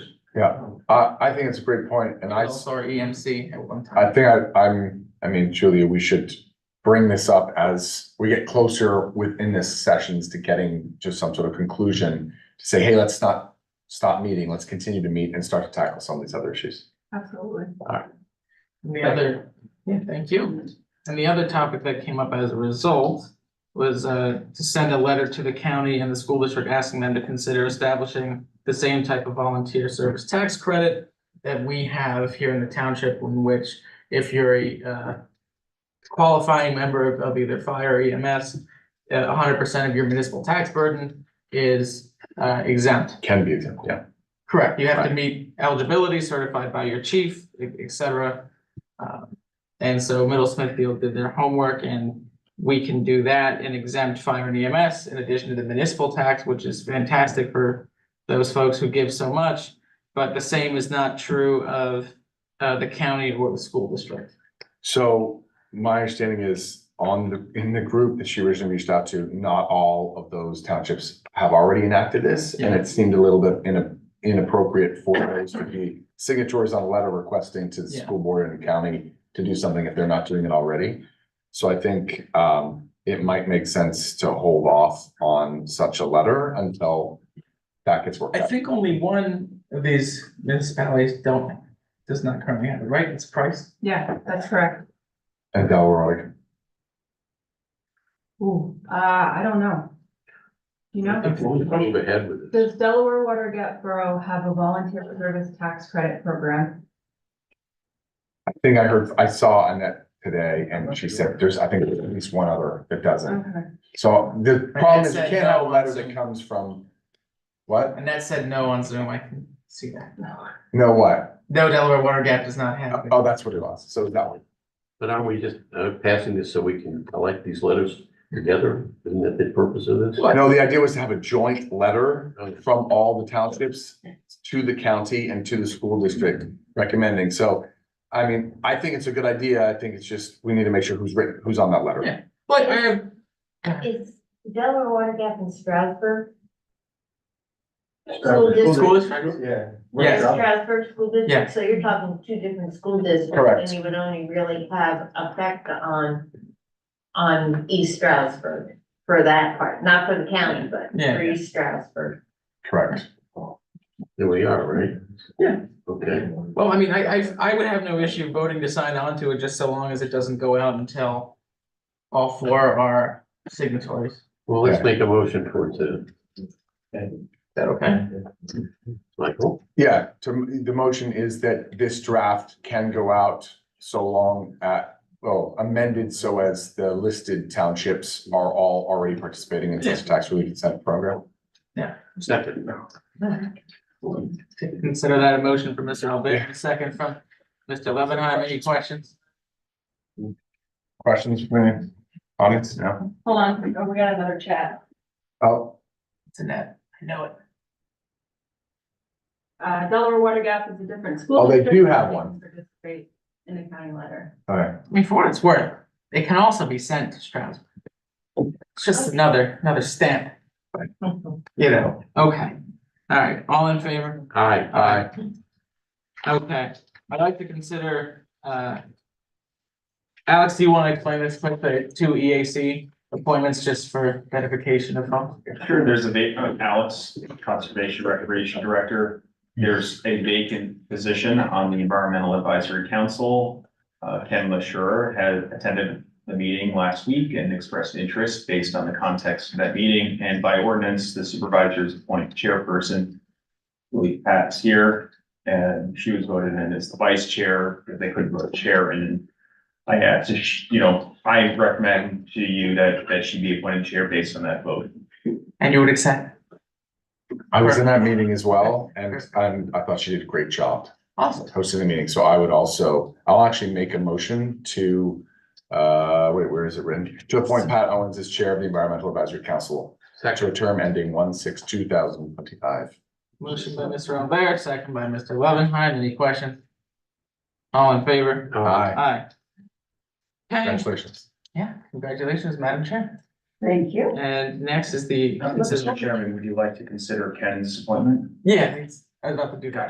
Gotcha. And then item D is the consideration to appoint Ken LaSure to the Environmental Advisory Council to a term ending January 6th, 2025. Ken was the other one that was here, that was there, yes? Yes. Okay, so I'll make that motion. Motion by Mr. Albert, second by Mr. Levenheim. Any further questions? All in favor? Aye. Aye. Next is the consideration to adopt resolution number 545 and sign onto the match commitment letter to fund which phase of Marshall's Falls? Phase 2? Yeah, this is our new phase 2. The new phase. So, Yes. new phase 2. So let me start off with, we are in the final days of completing punch list items for phase 1.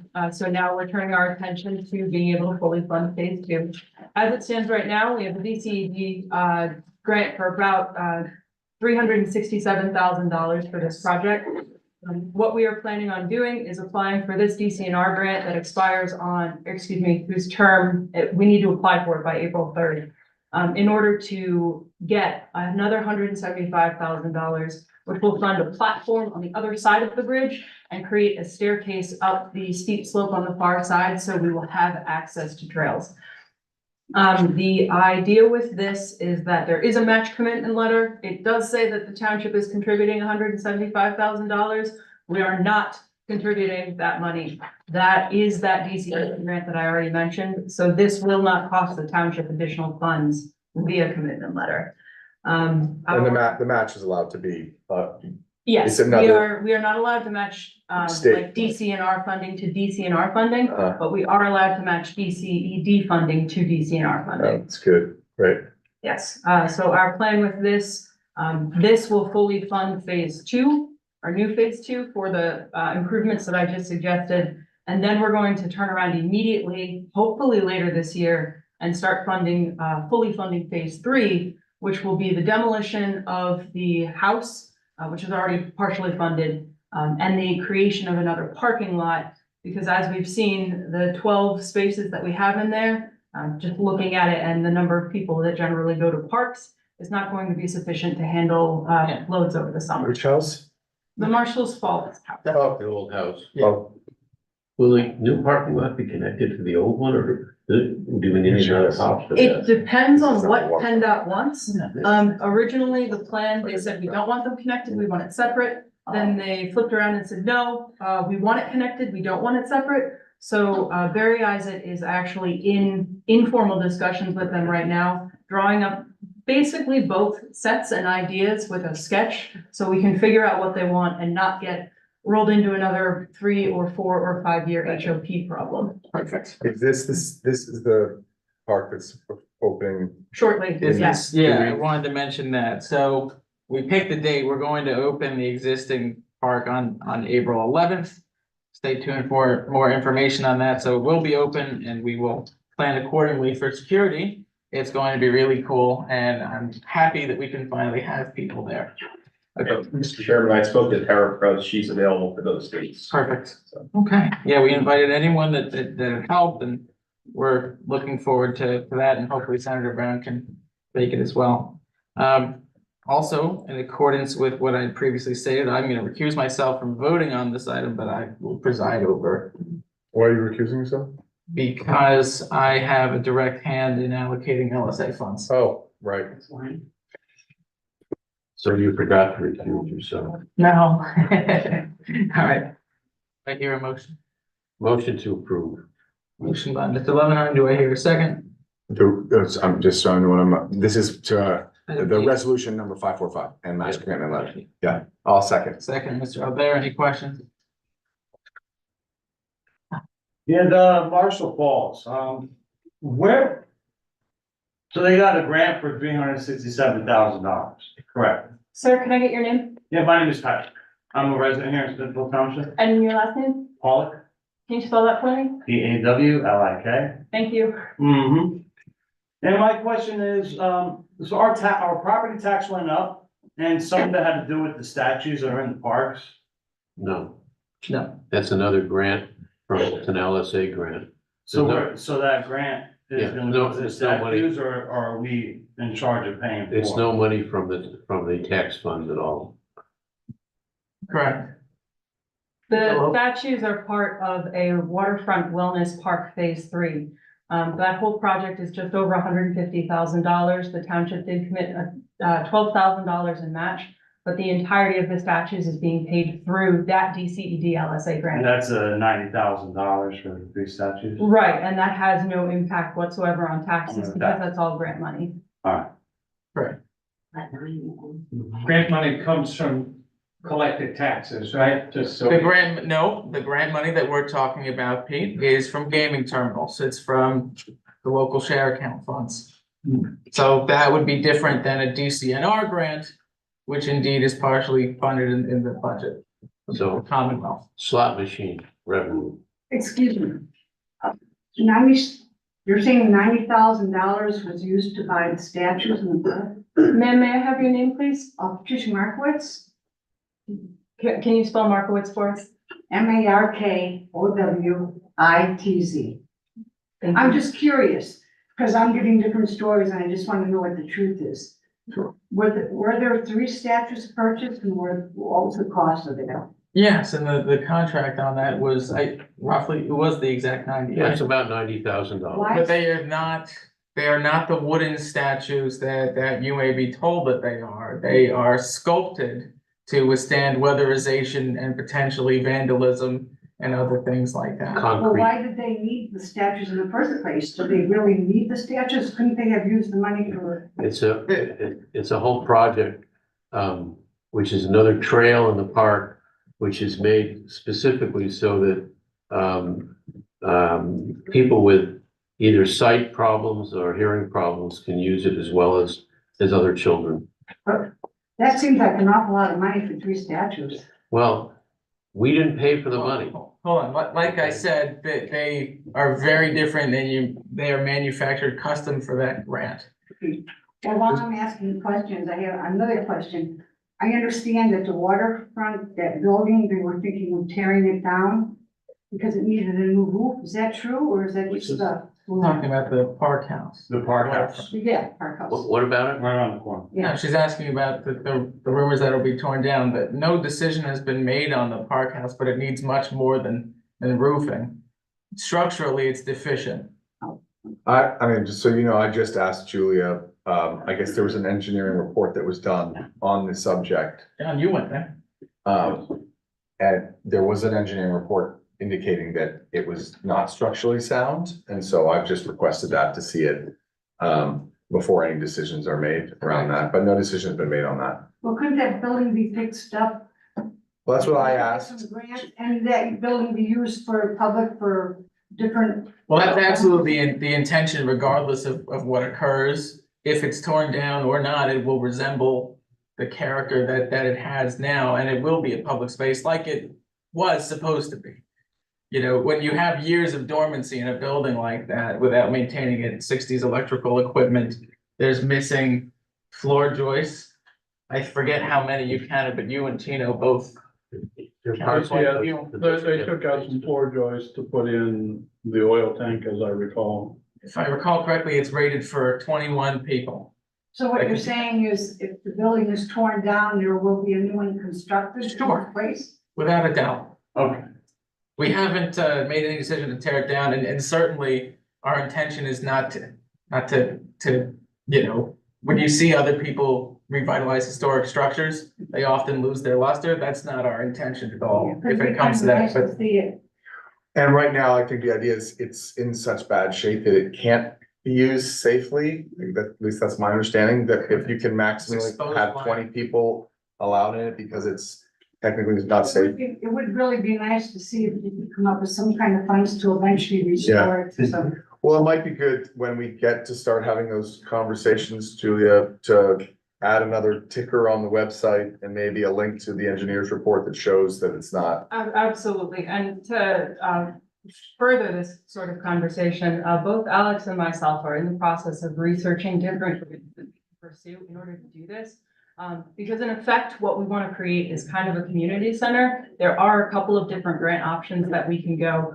Because obviously, if we end up with a big either renovation or a complete demo and redo, that's going to be a lot of money. Right. And that's not something that we want to just pay for out of pocket. No. So we're definitely doing a lot of research to make sure. Something there for the community. Absolutely, it was used by We the. could do a fundraiser for it. Yeah. If needed be. We're talking about $700,000. I don't think we're gonna be able to raise Yeah, debt it's, funds. it is quite. Although if there's a grant that has a match, it's always good to have little fundraisers Correct. to help support those matches. But definitely the goal of this group for major construction and big dollars is not to have those be tax dollars. The idea is those tax dollars cover current budget lines and not, are not covering massive growth, well, massive, either acquisitions of property or renovations, because there is money out there to do those things.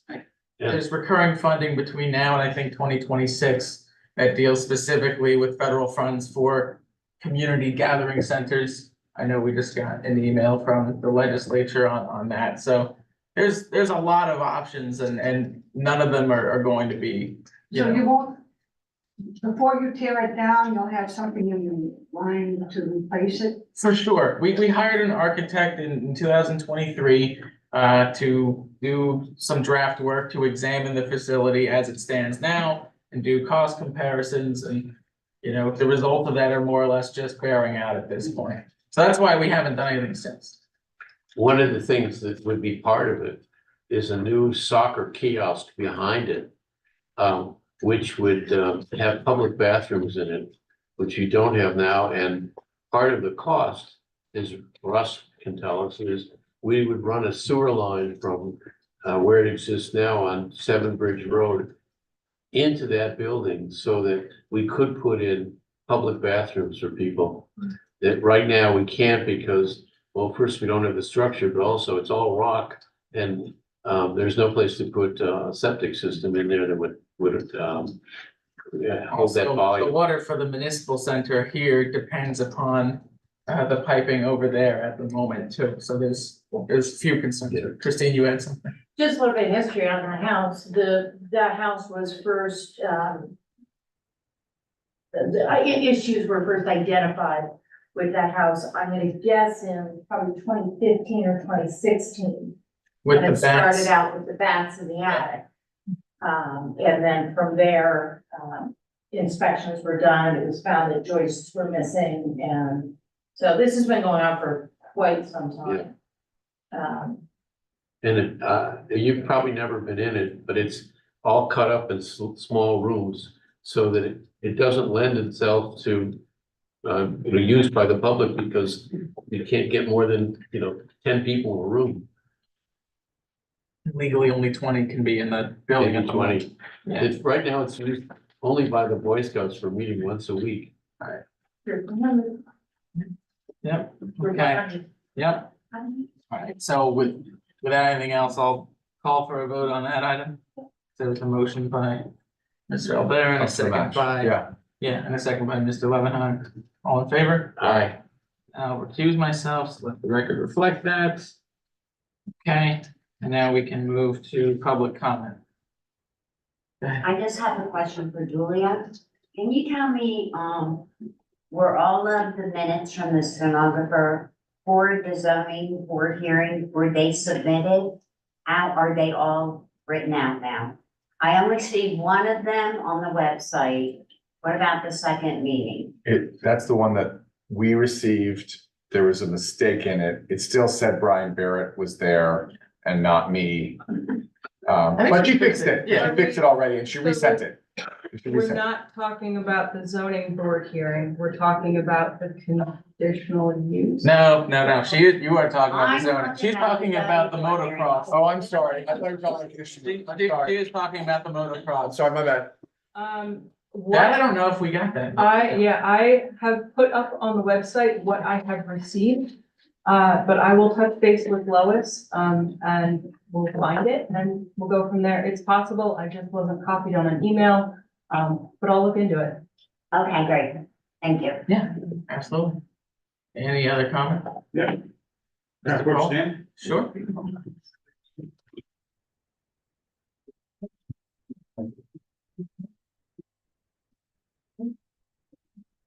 Unfortunately, a couple weeks ago, I wasn't able to come to the meeting here. I am still recovering from hernia surgery. But a few weeks back, there was a meeting at Alaska Pete's. And I'm sure there were some truths and false that came out with that meeting. We were told that We were told that Jacob Pride, that you live with your parents. The following Wednesday, we find out, we were told that that was untrue at that meeting at Alaska Pete's. Wednesday, come to find out, it was true.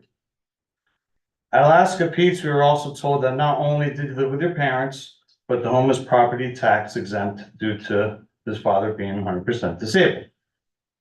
Well, that following Wednesday, we find out that that's true, even though we were told that that was false.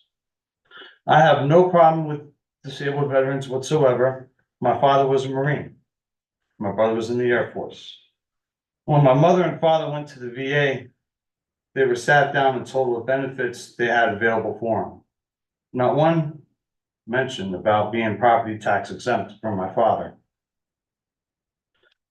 My father had a hard time walking due to his condition. He was a veteran. I guess one thing I could say is to clear up a lot of the cloudiness.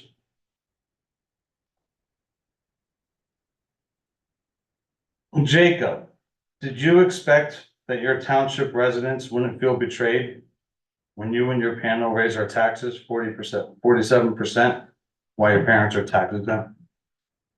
So to address a few things, one, I thank your family for their service.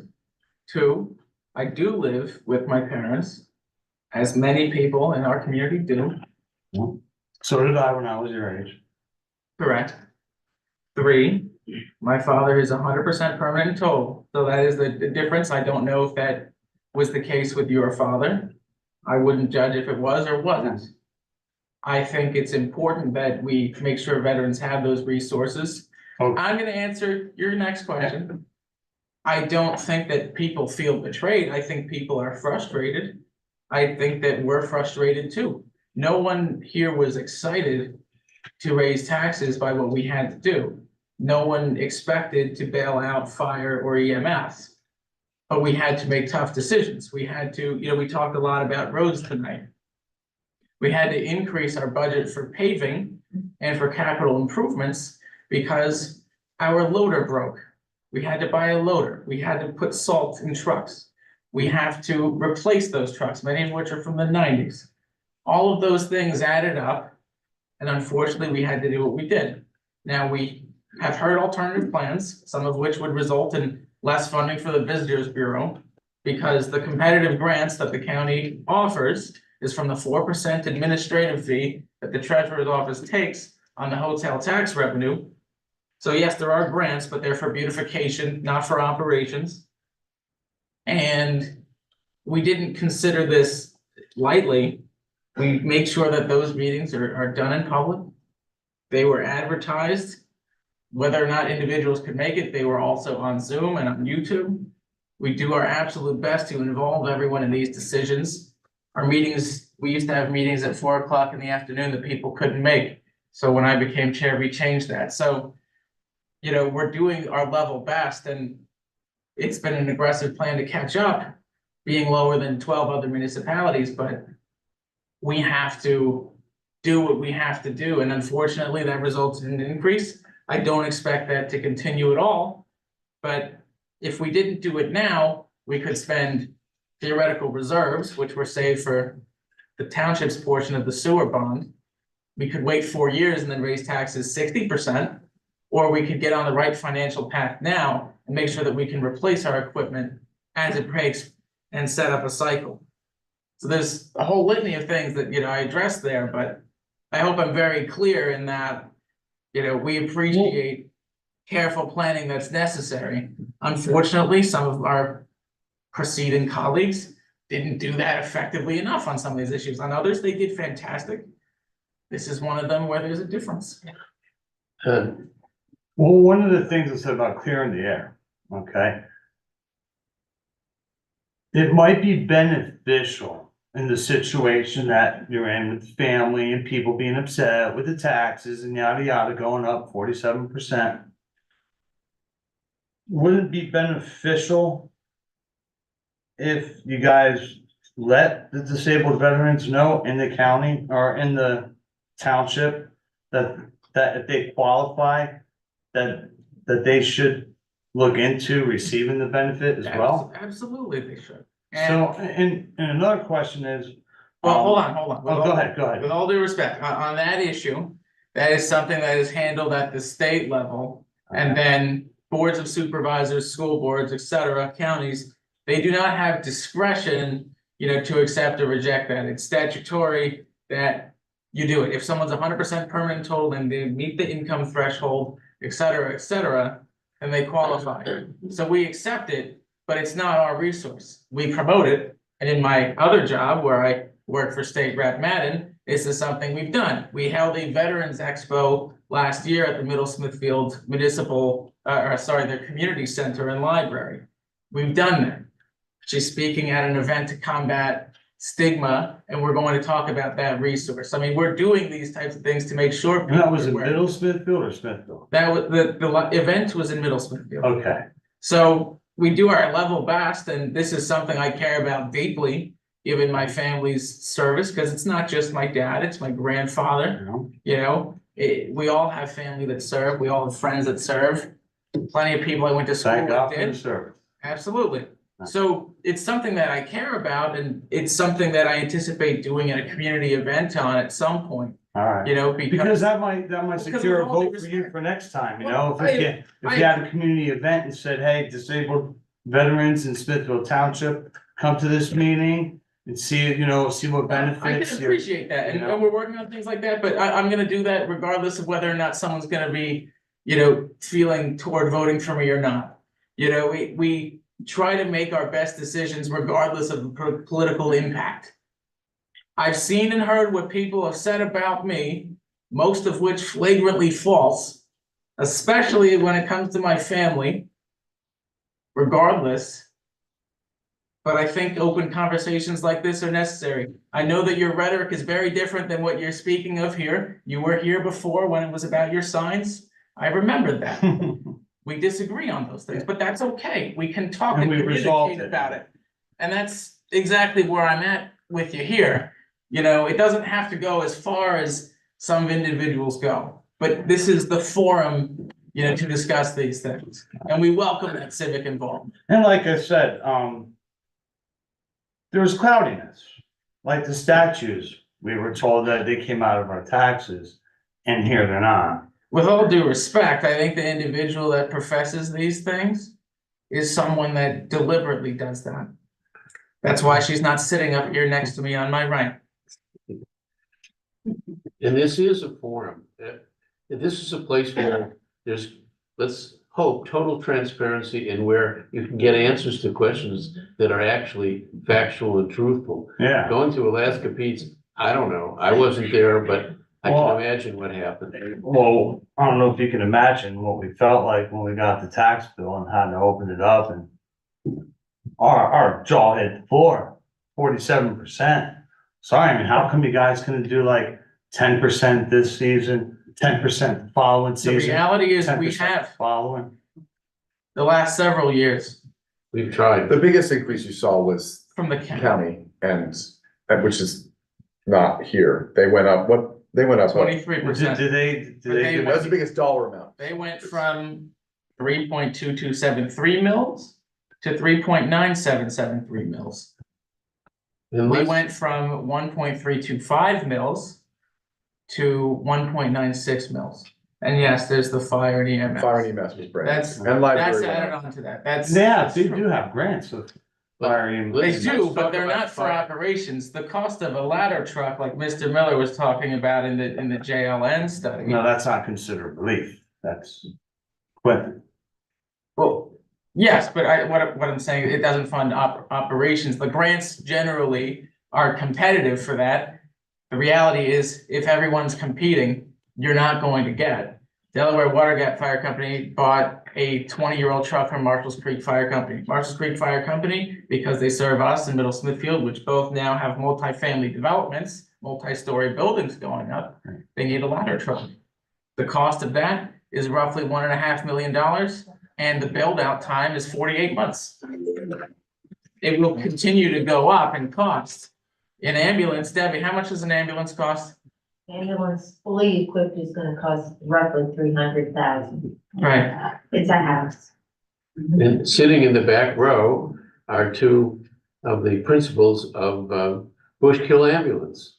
And It's my 50th year as a volunteer. Well, thank you, sir. this tax is gonna keep them afloat, because before this tax, they and Suburban Ambulance were going broke because there's not enough money. Debbie, how many, guesstimate, how many mailers do you send out for solicitations? I sent out roughly 18,000 subscription forms last year, and we had 275 returns. And I'm not saying that to guilt people, because the reality is, this is a crisis that is absolutely unique to everywhere that's not a major or even minor city. Yeah. In Scranton, this is taken care of. In Easton, this is taken care of. It's a public service. Only in these rural areas where careful planning wasn't done years ago do we suffer the consequences of that poor planning, where we're forced to pick up the tab. I would much rather have, career service individuals, because it's more sustainable in the long term. Yeah. Monroe County has the longest commute in the country. And That's a so, big county. yeah, so it's the longest commute in the country on average. And when we have people that have to leave here to go work somewhere and earn a better living, although we do our level best to bring in places, incentivize them to do better, we still have a lot of people, roughly 25,000 people in the county commute outside.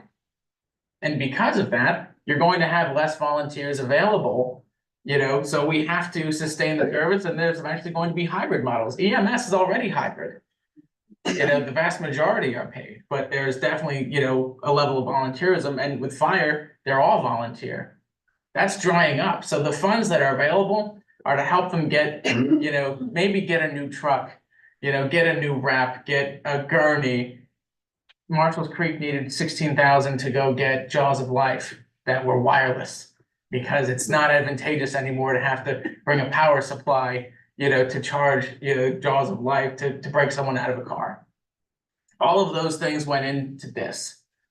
And so I understand the cloudiness, but it's not coming from me. And I appreciate that you asked all the questions, because a lot of people would go out of their way to make a judgment without, asking any questions. That's why I want to come here and get little things cleared up. People suggest that there's a misuse of funds, and I'm not putting a conspiracy sandwich together here, but every municipality in the Commonwealth is required to get an audit. We have an independent auditor, Riley and Associates. We changed from Kurt Suma, and there was a difference in $1 million of assets that weren't listed, that were deteriorating. So it counts that, it's a better financial position, as Michael pointed out in that meeting, but that's more that we have to fix. It relies upon good stewardship, and that's what we're trying to do. I do think, I wanted to say what Jacob said as well. I think this is the right forum, and I know, having been here 3 months, my big part of my goal is also to make sure people feel that they can ask questions, and that if something's unclear, and we abide by these sunshine law, where it's almost impossible for us to even have a conversation outside these meetings, because everything's supposed to be public. And our goal is to be able to have deliberation in front of everyone. And I want to make sure, when I'm asking questions, I'm also doing so. I may have seen the document in full, but I'm asking also because I want to make sure it's clear, so everyone understands, what we're doing and why we're voting on certain things. Clarity is always good. We're one of the first that made sure that we were streaming all of our meetings, and some municipalities stopped that once COVID ended, and we've opted to continue it, so people can watch this back. So when you guys, you said that you let people know that there was gonna be an increase on the taxes?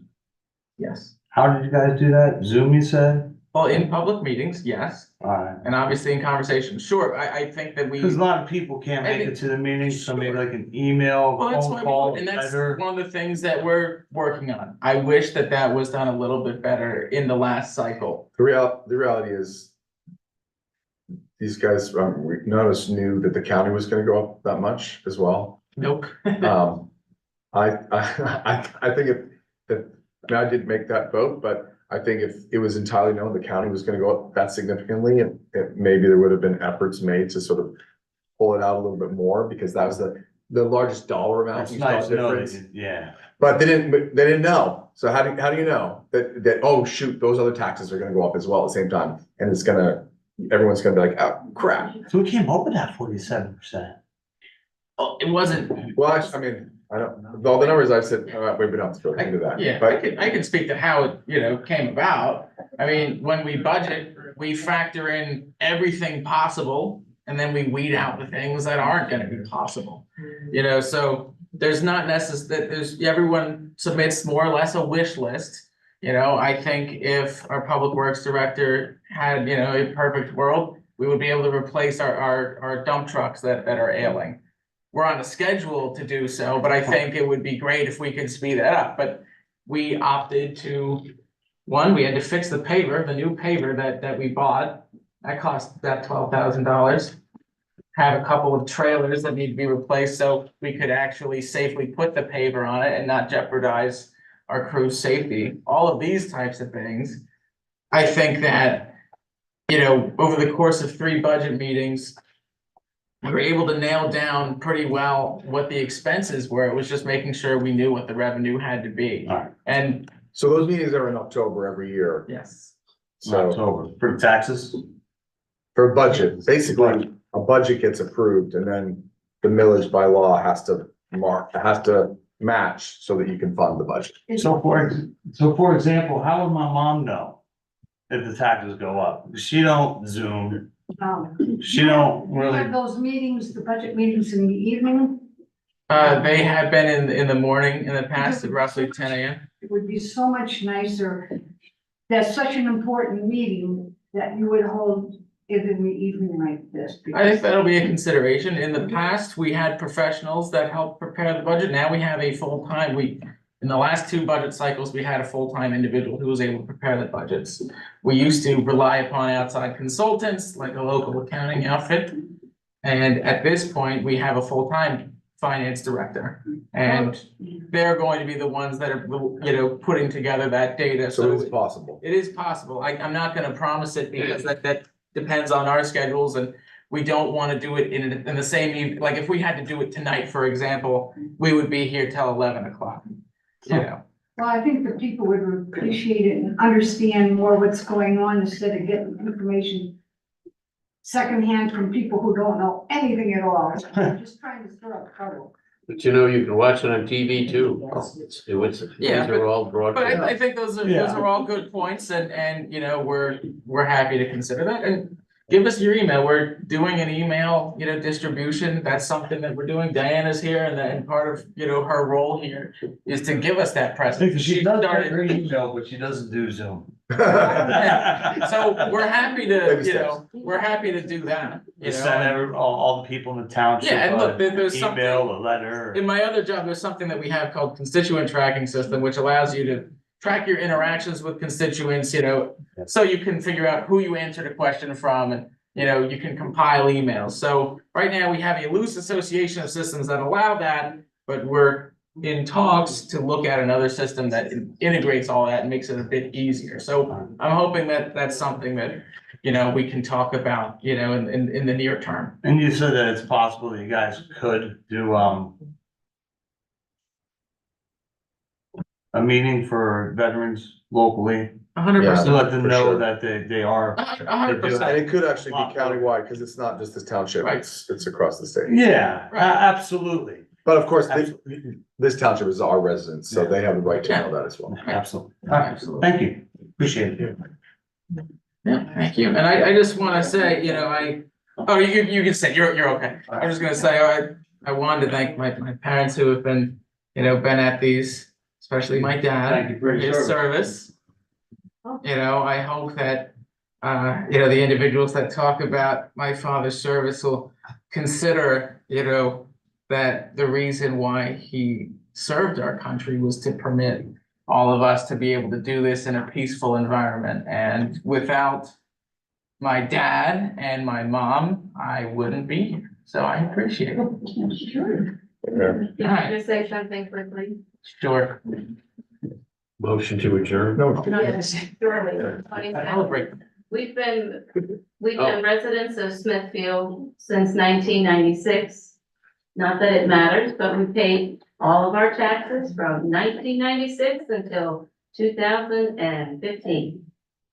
18, sorry. And I do work for the aging office. And I do know that any veteran that needs assistance should see the Veteran Service Officer. That is part of Veterans Affairs in Monroe County. That's who tells you what you are entitled to and helps you to get what you need. What would be nice if the township did something, did a We'll meeting for we'll them certainly, to let them know, because like I said, my mom and dad, they didn't know. Yeah. And he couldn't even get around. Right. It's terrible. I also work for aging. Anybody over 60, give me a call. I'll help you get whatever you need. or I'll do a pitch, or call 211. yes. I used to work 300 way, so. Okay, now, Yes, okay. motion to adjourn. Wait, do we need public comment? That was the Public comment, okay, sorry. Yeah, motion by Mr. Levin, I'm all second, all in favor. Aye. Aye.